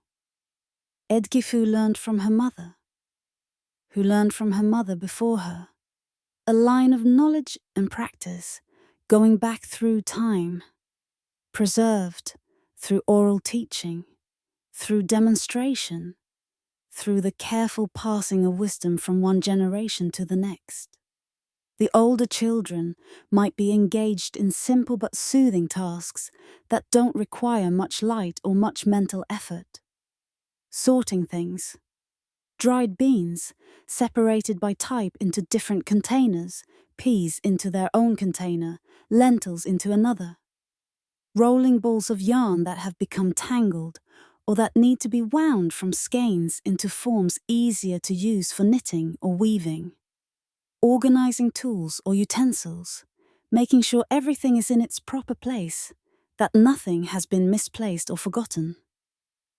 These tasks are mindless in the best sense. They don't require intense concentration. They're calming rather than challenging. They create order out of minor chaos.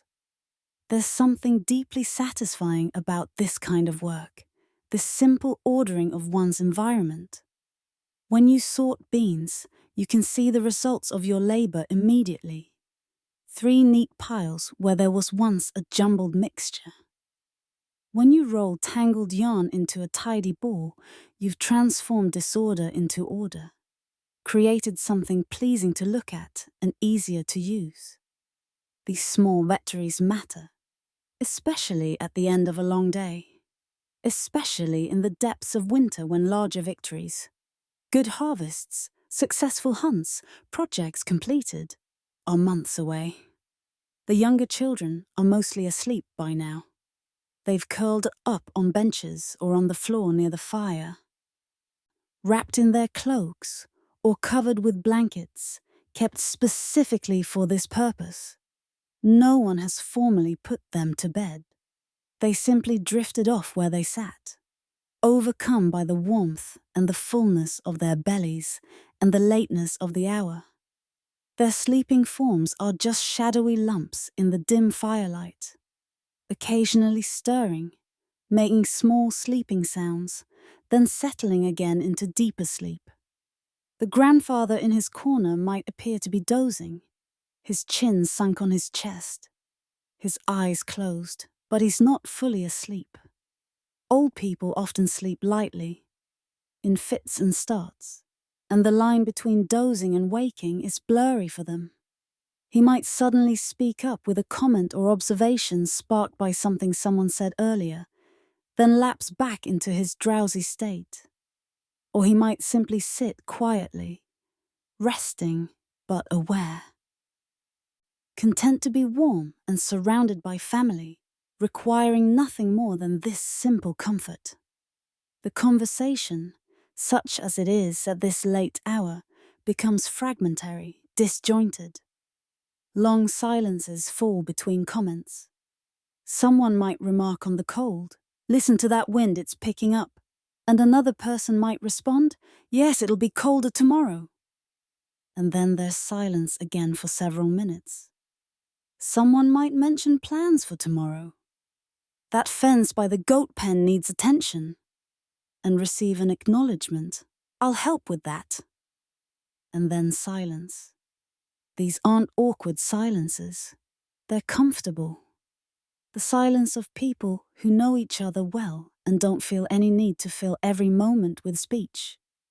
Sometimes the silence is broken only by the sounds of the house itself, the sounds that are so familiar they're normally not noticed, but that become more apparent in the quiet of late evening. The creak of a roof beam settling in the cold. Wood contracts as temperature drops. And sometimes this contraction is audible. The sigh of wind around the eaves, finding gaps in the thatch, trying to find a way in. The pop and hiss of a coal in the fire as moisture trapped deep in the wood finally heats enough to turn to steam and escape. These sounds are all familiar, even comforting in their familiarity. They're the sounds of home, the acoustic signature of this particular house, as distinctive as a voice. This part of the evening has a particular quality, a suspended feeling, a sense of time stretching out without any urgency to move it forward. There's nowhere to go, nothing urgent to do. The work that's being done is almost automatic, requiring little conscious thought. Minds can wander, can drift, can follow their own paths without direction. People might think about the past, about memories of other winters, other evenings like this one. Wulfric might remember his own childhood, sitting by the fire much as his children are sitting now, learning from his father as his son is learning from him. Edgifu might think about her mother, who died 2 years ago. Remember her voice, her hands, the particular way she had of doing things. The old man might think about people who are long gone. His wife, dead for a decade. His own parents, dead for 40 years. Friends and siblings and cousins, most of them gone now. Only a few surviving into old age as he has. These aren't necessarily sad thoughts, though they might carry a bittersweet quality. They're simply the natural reflections that come in quiet moments, the mental reviewing of one's life, the remembering of people and experiences that shaped who you are.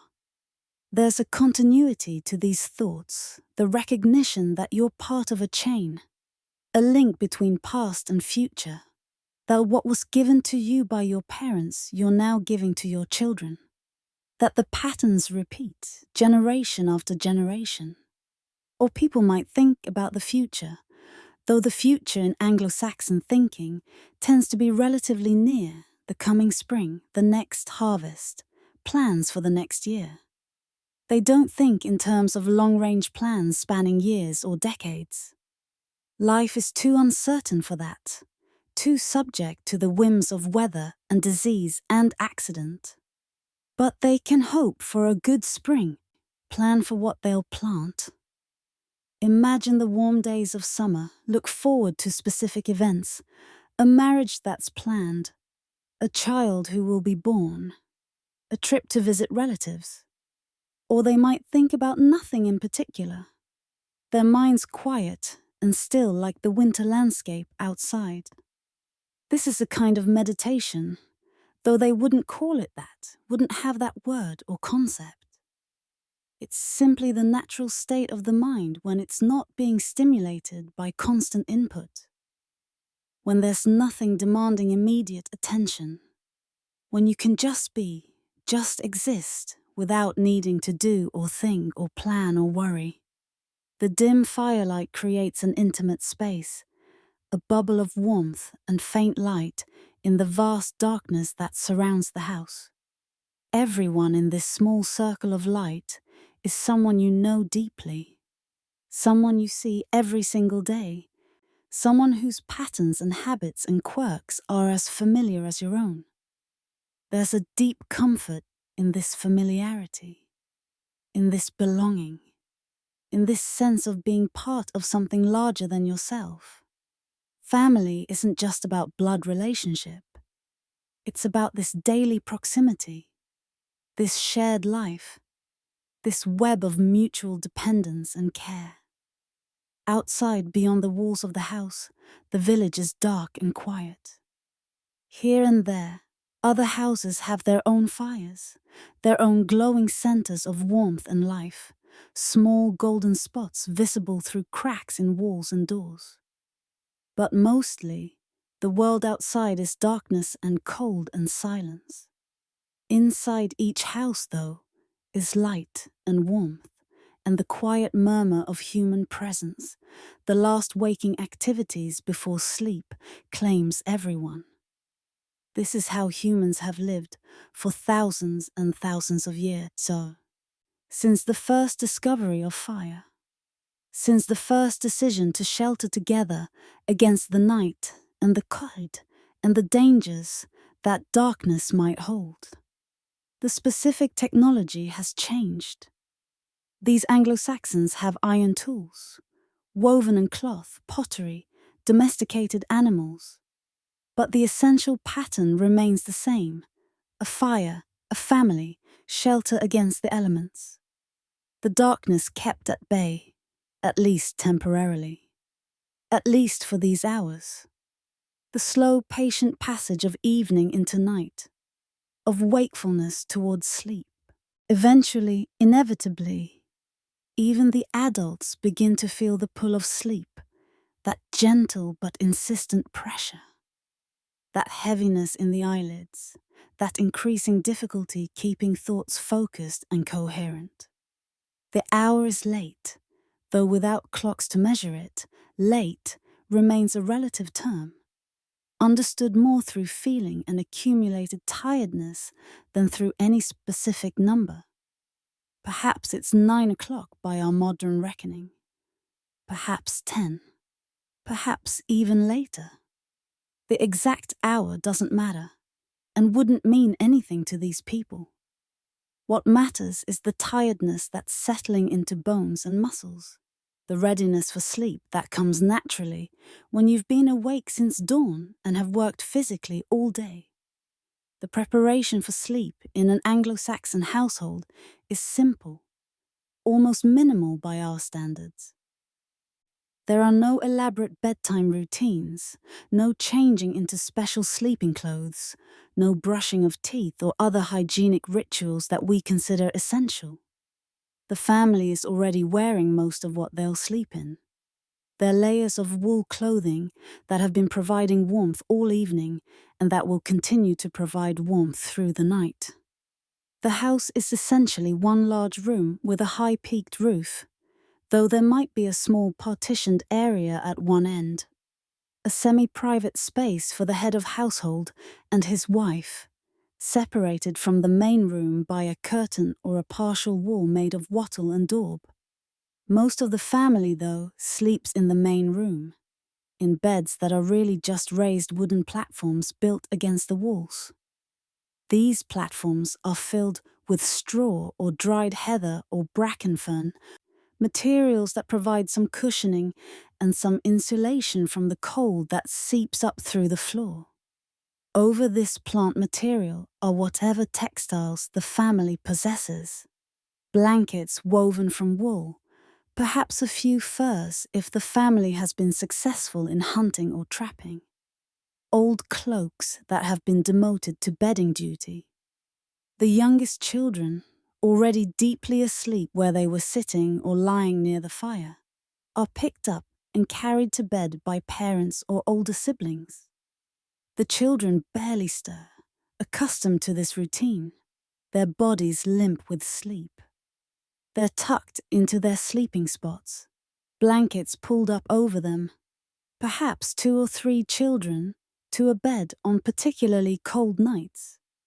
Sharing warmth is practical and necessary, not just about saving space. The children's breathing is deep and regular, undisturbed by the transfer from floor to bed. The older children, those who are still more or less awake, make their own way to their sleeping areas. They move slowly, drowsily, their bodies responding to the signals of tiredness with automatic compliance. They climb onto their platforms, burrow under whatever covers are assigned to them, find their accustomed positions, curled on one side or stretched out on their backs, or however they personally prefer to sleep. Within moments, they've slipped into deeper sleep, their conscious awareness extinguished, their bodies taking over the autonomous processes of rest and repair. The adults take a bit more time, finishing their last small tasks before surrendering to sleep. Wulfric banks the fire carefully, a task of crucial importance. Using a wooden stick, he moves the burning coals and half-burnt wood together into a compact pile, then carefully covers them with ash from the outer edges of the fire pit. The ash acts as insulation, holding in the heat, slowing the combustion, allowing the coals to stay hot through the night without actually burning much fuel. In the morning, with some gentle coaxing, some careful blowing to remove ash and introduce oxygen, these banked coals will provide the start of tomorrow's fire.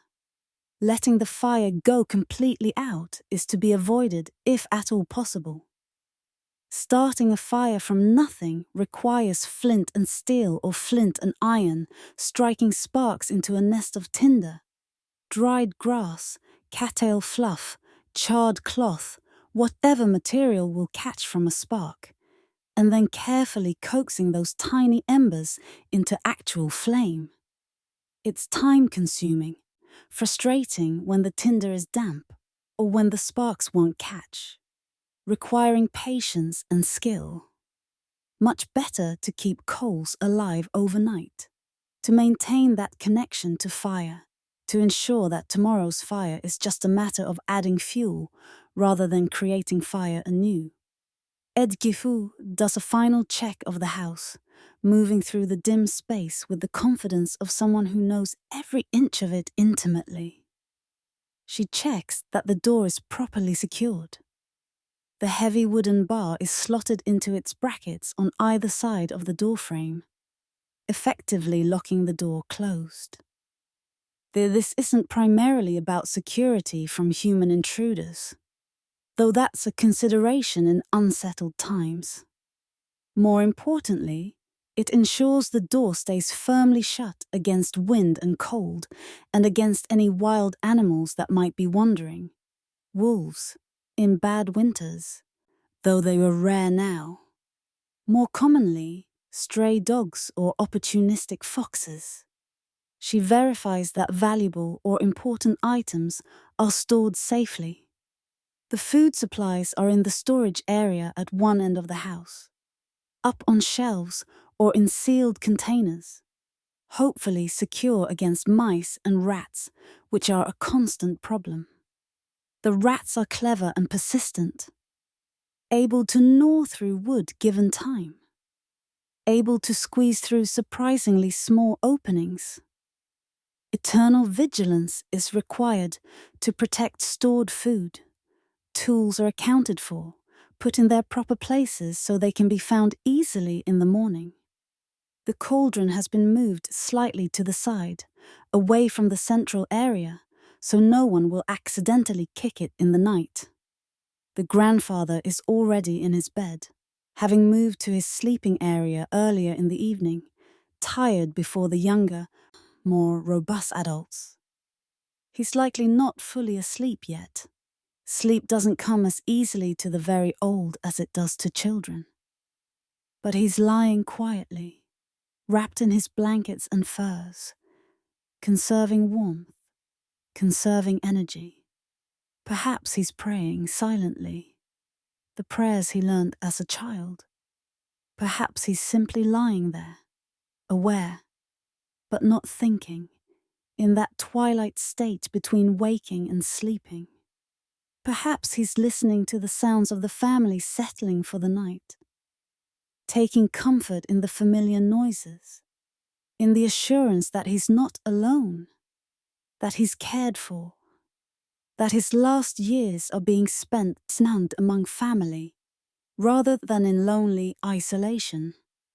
Wulfric and Edgifu make their way to their own sleeping area, the semi-private space that affords them a small amount of separation from the rest of the household. It's not true privacy. Sound carries easily through curtains and partial walls. But it's better than sleeping in full view of everyone else. Their bed is similar to the children's sleeping platforms, a raised wooden structure with straw mattress, but perhaps slightly larger, and they have more covers, more furs, reflecting their status as head of household. They don't change clothes in any meaningful sense. They might remove their outermost cloaks, the heavy woolen garments worn during the day, for additional warmth.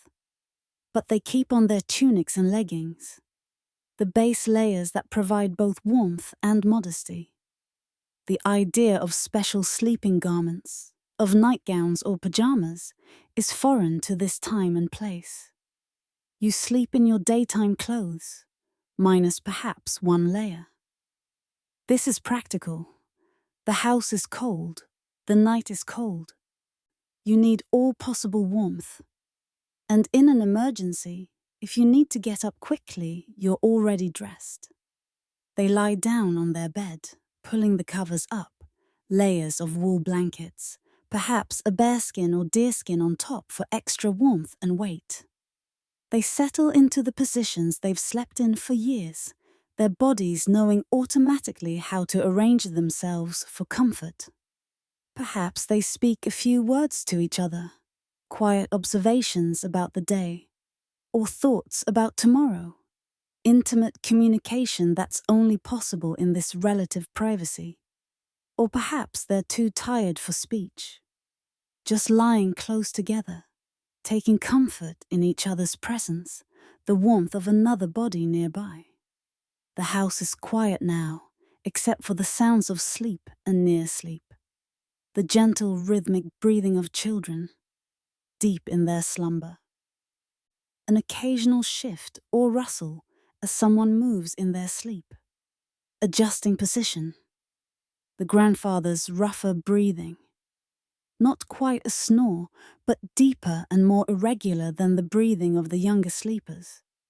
These sounds form a background of human presence, of life continuing even in stillness, of the household's heartbeat, slow and steady.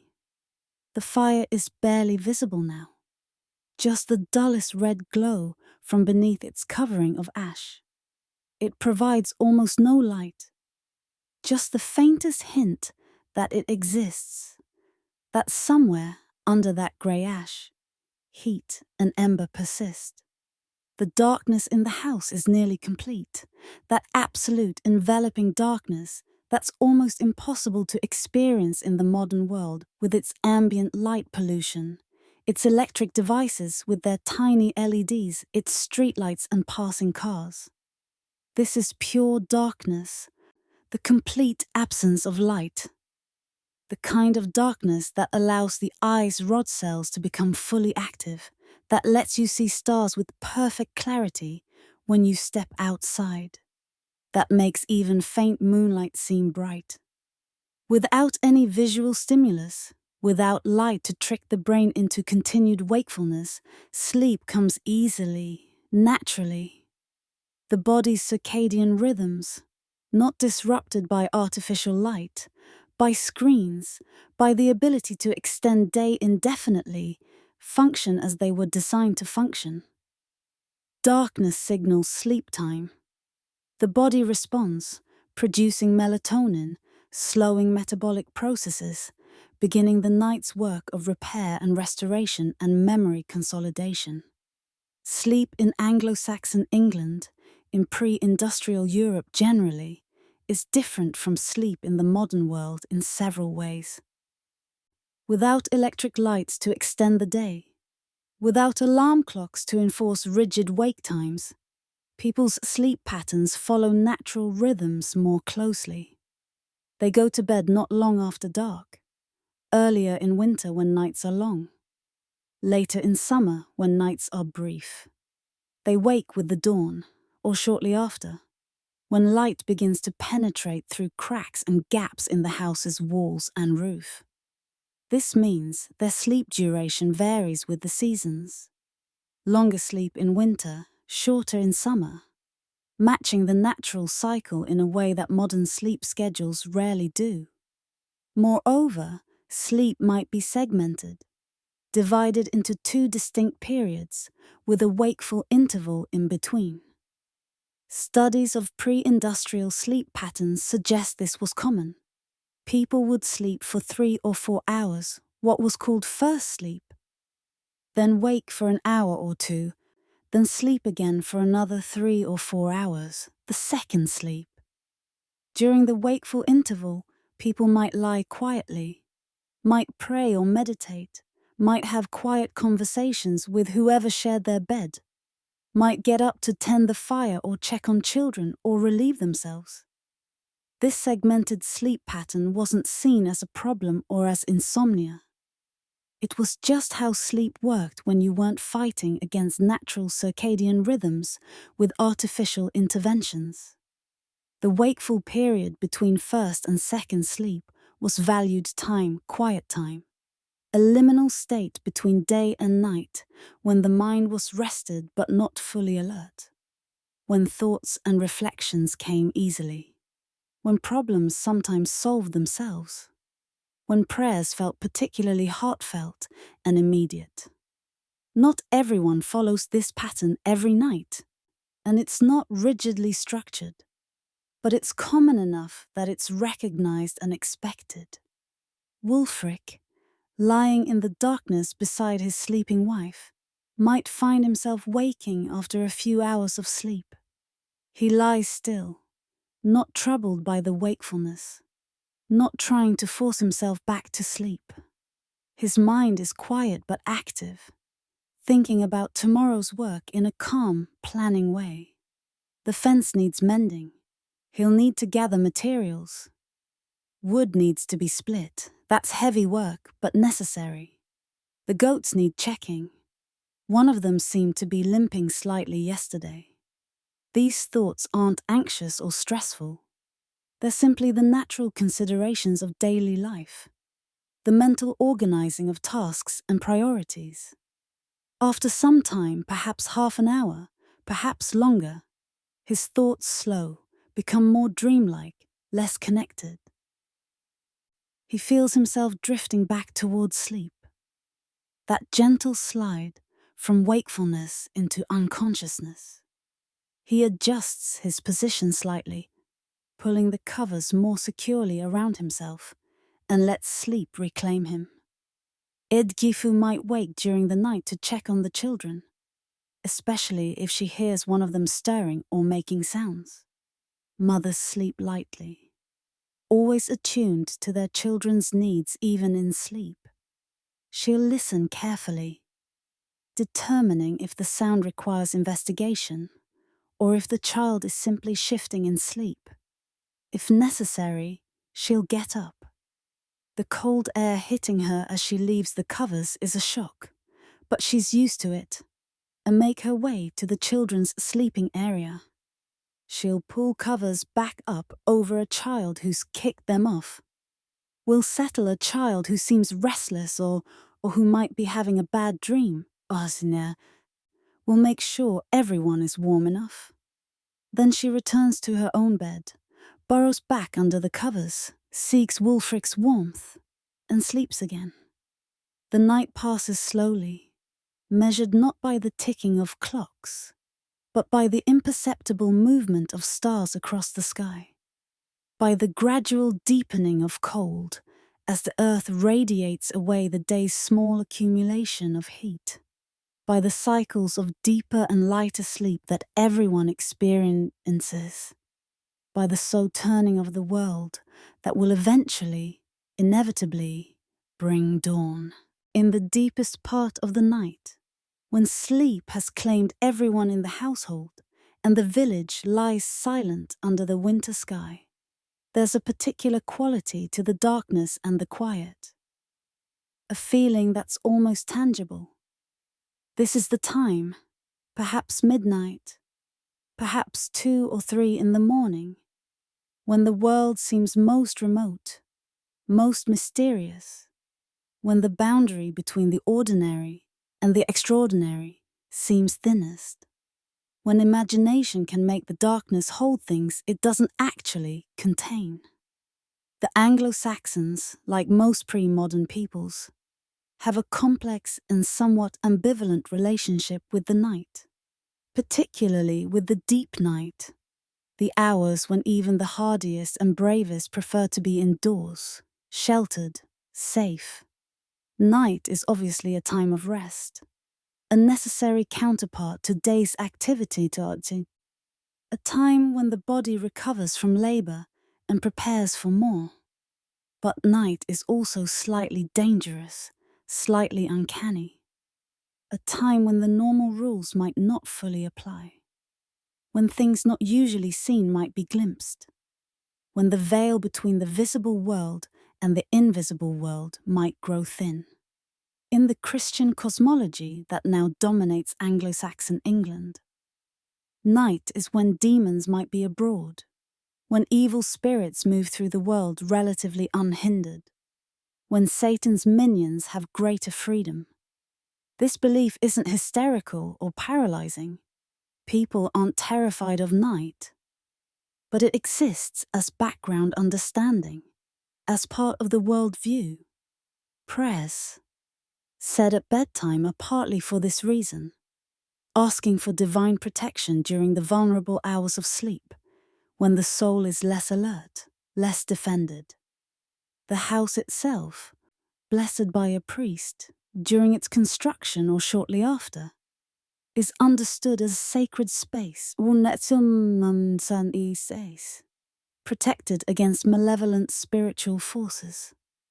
But underneath these Christian beliefs, older ideas persist. Beliefs that predate Christianity, that come from the pagan Anglo-Saxon past, and from even more ancient roots. Night is when ghosts walk, when the souls of the dead might return to visit the living, not necessarily with evil intent, but drawn perhaps by memory, by attachment to places and people they knew in life.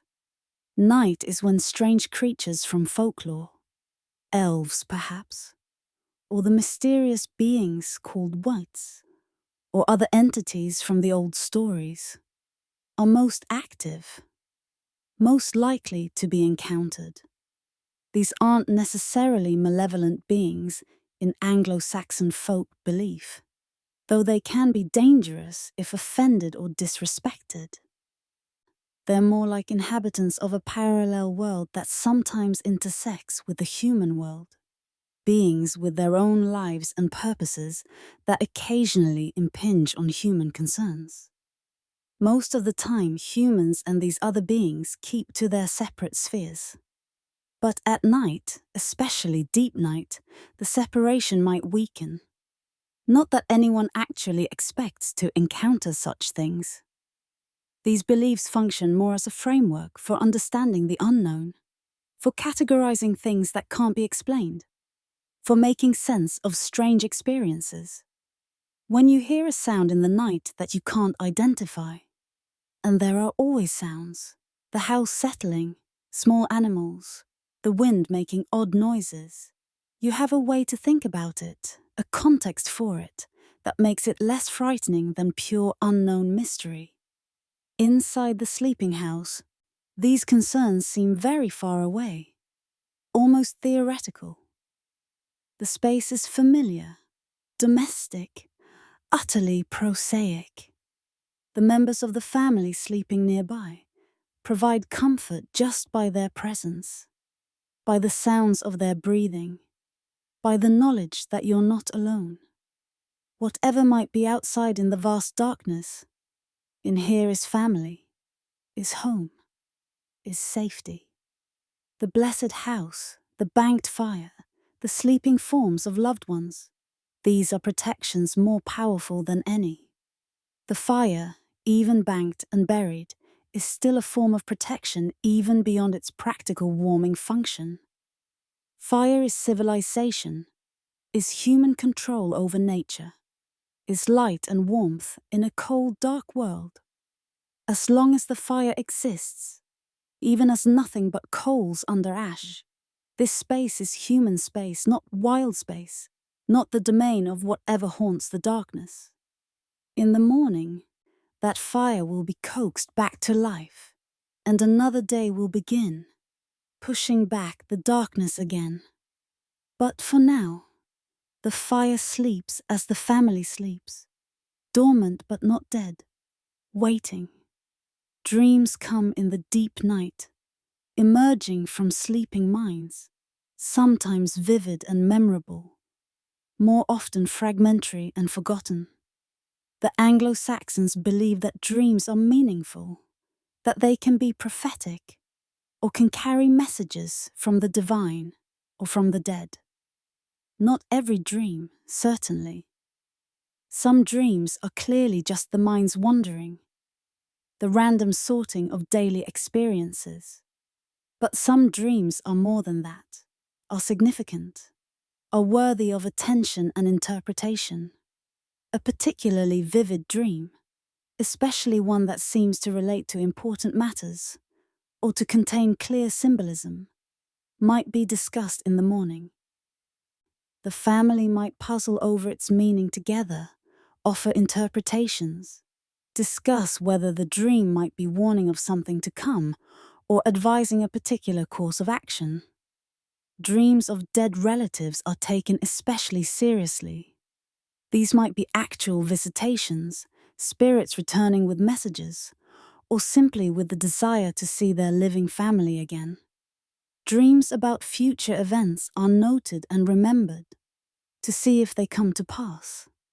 If someone dreams of snow and snow does come, that reinforces the belief that dreams can be prophetic. If someone dreams of a visitor, and a visitor does arrive, that's significant. The correlation between dreams and later events isn't perfect, of course, but when there is correlation, it's remembered and discussed, while failures of prediction are more easily forgotten. But most dreams, the ordinary dreams that everyone has every night, are forgotten by morning, remembered only vaguely as impressions and feelings, rather than as coherent narratives. The sleeping brain does its work of processing information, of consolidating memories, of working through emotions and experiences, and the dreams that accompany this work are usually ephemeral, dissolving upon waking like morning mist before sun. A child might cry out in sleep, having a nightmare, Dreams of being chased, of falling, of separation from parents. All the classic anxieties of childhood given form in the sleeping mind. In the darkness, a parent wakes immediately, responds with the automatic reflex of someone who has been woken by children's nightmares many times before. There are soft words of comfort, a gentle touch, reassurance that it was only a dream, that everything is safe, that morning will come. The child settles back into peaceful sleep, the nightmare already fading. The parent, too, returns to sleep almost immediately, this kind of brief nighttime waking barely registering as an interruption of rest. The house breathes with the sleepers, or seems to. The structure itself, made of wood and thatch and daub, made of organic materials that were once living, is not entirely still. It shifts and settles in response to wind and temperature changes, to the contraction of wood in cold, to the movement of air through tiny cracks and gaps. These sounds are all familiar to the sleepers, part of the normal nighttime soundscape. An unfamiliar sound, something unexpected or out of place, would wake people instantly. Humans are evolutionarily designed to notice changes, to be alert to potential danger even in sleep. But the expected sounds, the sounds that mean all is normal, these just blend into the background of sleep. Outside, the village is a collection of similar houses, each containing its own sleeping family, its own banked fire, its own dreams and sleeping breaths, and occasional stirrings. Here and there a dog might bark, perhaps roused by some real or imagined disturbance. A fox passing through the village, another dog's movement, some sound only canine ears can detect. The barking sets off a chain reaction, other dogs responding, creating a chorus of barks that travels through the village. Then, as quickly as it started, the barking subsides, dogs settling back down, and silence returns. The animals in their shelters, goats in their pen, chickens in their coop, perhaps a cow or two if the family has cattle, are also mostly sleeping or resting quietly. Conserving energy against the cold. Animals sleep differently than humans, more lightly, in shorter cycles, but they're still largely inactive during the night, instinctively understanding that darkness is for rest. The night is long, especially in winter, when darkness lasts perhaps 15 hours or more. But it will end, as it always ends. It's ending even now, in the deepest part of the night, because the earth never stops turning, never stops its slow rotation that brings each part of the world back toward the sun. Dawn is inevitable, unstoppable, already approaching even though it's still hours away. Eventually, after the long journey through the winter night, after the hours of darkness and sleep and dreaming and occasional waking, the first signs of dawn begin to appear. It's not sudden or dramatic. The darkness doesn't give way to light in any clear transition. Instead, there's the slowest, most gradual shift, a barely perceptible lessening of the absolute quality of night. A hint that somewhere beyond the eastern horizon, far beyond sight, the sun is beginning its climb. For those who are awake, and several people are now, lying in that light stage of sleep that comes in the last hours before full waking, this change is felt more than seen. There's no visible difference yet, no brightening, no color. But there's a sense, a knowing that comes from a lifetime of observing these patterns, that the night has peaked and passed, that the world is turning back toward day. The grandfather, who has been awake on and off throughout the night, his sleep light and fragmented in the way of very old people, knows from decades of experience that dawn is approaching. He can't see it yet. The house is still completely dark, the fire long since reduced to dead-looking coals buried under ash. But he knows, his body knows. His bones know, some part of his consciousness, attuned to these natural rhythms, knows. He decides it's time to rise, to begin the new day, to be the one who rekindles the fire and starts the household's morning routine. Moving slowly, carefully, his joints are stiff from the cold and from age, protesting any movement after hours of stillness. He pushes back his blankets. The cold hits him immediately, shockingly. The house during the night, without any active fire, has become very cold. Cold enough that frost might have formed on the inside of the door, on metal objects, on anything that holds cold well. His breath is visible, though there's no light to see it by, just small clouds of vapor that he can sense more than see. He reaches for his outer cloak, the heavy wool garment that provides crucial insulation, and wraps it around himself. Even with this additional layer, the cold is intense, biting. He stands slowly, giving his body time to adjust, to move blood around, to wake from sleep's stillness. He makes his way through the dark house toward the fire pit, moving by memory and feel, knowing this space so intimately that darkness is barely a hindrance. His hands find the edges of sleeping platforms, feel for the central fire pit's raised rim, guide him safely through a space that's cluttered with stored goods and furniture and sleeping family members. He kneels by the hearth, old knees creaking, aching, but still functional, and begins the delicate work of reviving the fire. This is skilled work he's done thousands of times, but that still requires attention and care. Under the ashes, he hopes and expects to find coals still holding heat, still preserving a spark of the fire that burned yesterday. If the coals are completely dead, if the fire has gone out entirely during the night, he'll have to start from scratch with flint and steel, a frustrating process that he's eager to avoid. Using a thin stick, he gently pushes aside the ash, feeling for heat, looking for any red glow. There. Yes, there it is. The faint red of coals, still alive, buried deep, but not extinguished. Relief washes through him, though he doesn't show it externally, doesn't make any sound or expression. This is good. This is what should happen when a fire is properly banked. This means the morning's work will go smoothly. He adds tinder carefully, placing it where it will make best contact with the living coals.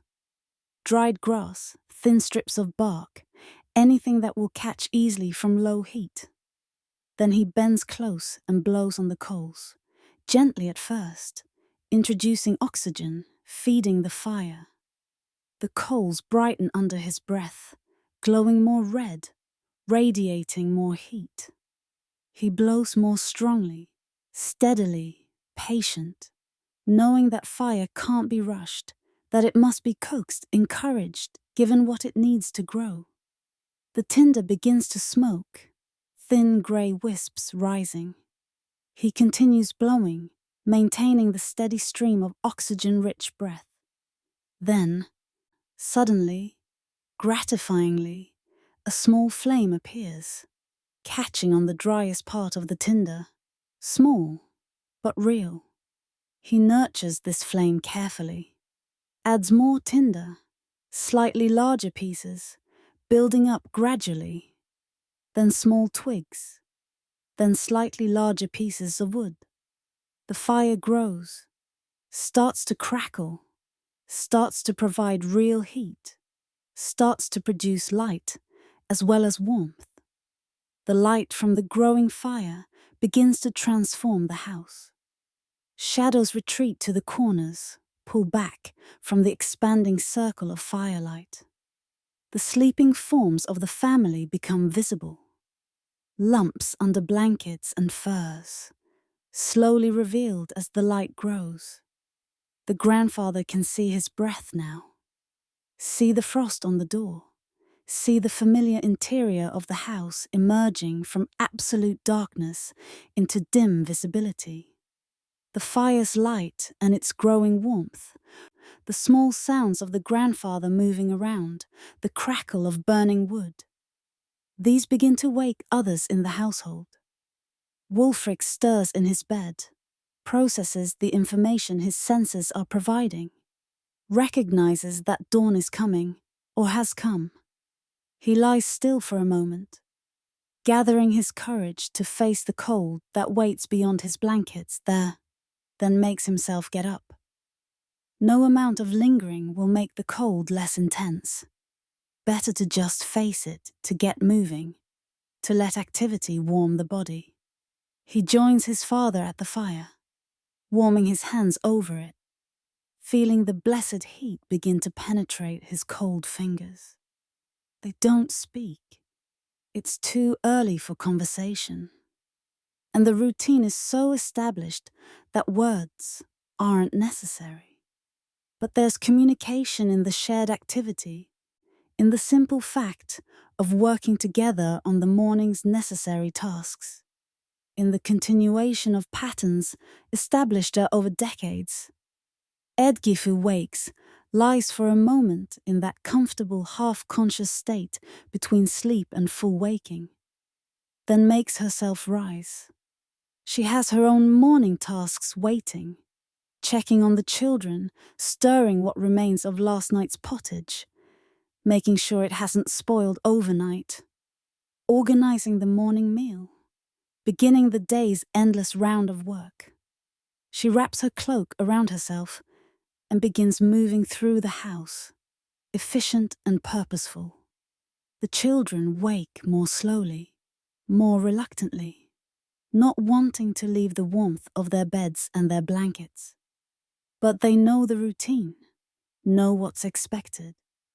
The day is beginning, and everyone has their part to play. One by one, they get up, come to the fire, warm themselves briefly, then set about their assigned morning tasks. Fetching water, feeding animals, gathering kindling, sweeping the floor. Outside, the sky is definitely beginning to lighten now. It's still more dark than light, but the absolute black of night is fading to deep blue, to grey. Soon, the grey will begin to warm toward the colours of sunrise, though the sun itself won't actually appear for another hour or more. Won't climb above the horizon until mid-morning in these depths of winter. But the coming of light is unstoppable now, inevitable. The promise of day being fulfilled. The village is waking. In other houses, fires are being relit. Families are beginning to stir. Soon, smoke will be rising from every roof. Grey plumes that signal life, activity, the continuation of human presence. People will be emerging into the cold morning, breath visible, moving with the characteristic careful energy of people who are cold but determined. Animals will need tending, goats milked, chickens fed, cattle let out to their paddocks. The new day, with all its work and challenges and small satisfactions, is beginning in earnest. The long winter night is over. It was a night much like countless other winter nights these people have experienced and will experience, filled with simple activities, with work and story and song, with food and family and firelight, with the slow passage of hours from evening through deep night to morning. Nothing exceptional happened.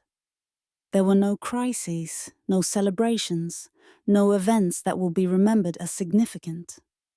It was just an ordinary winter evening, one of many, indistinguishable in most ways is from the evenings that came before and the evenings that will come after. But in its very ordinariness lies its significance, its importance, its value as a window into the past. This is how most of human history has actually been lived.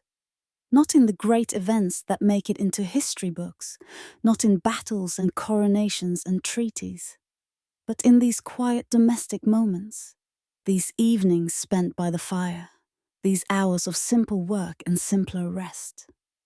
This is the texture of life, the actual daily experience of being human in a time and place very different from our own.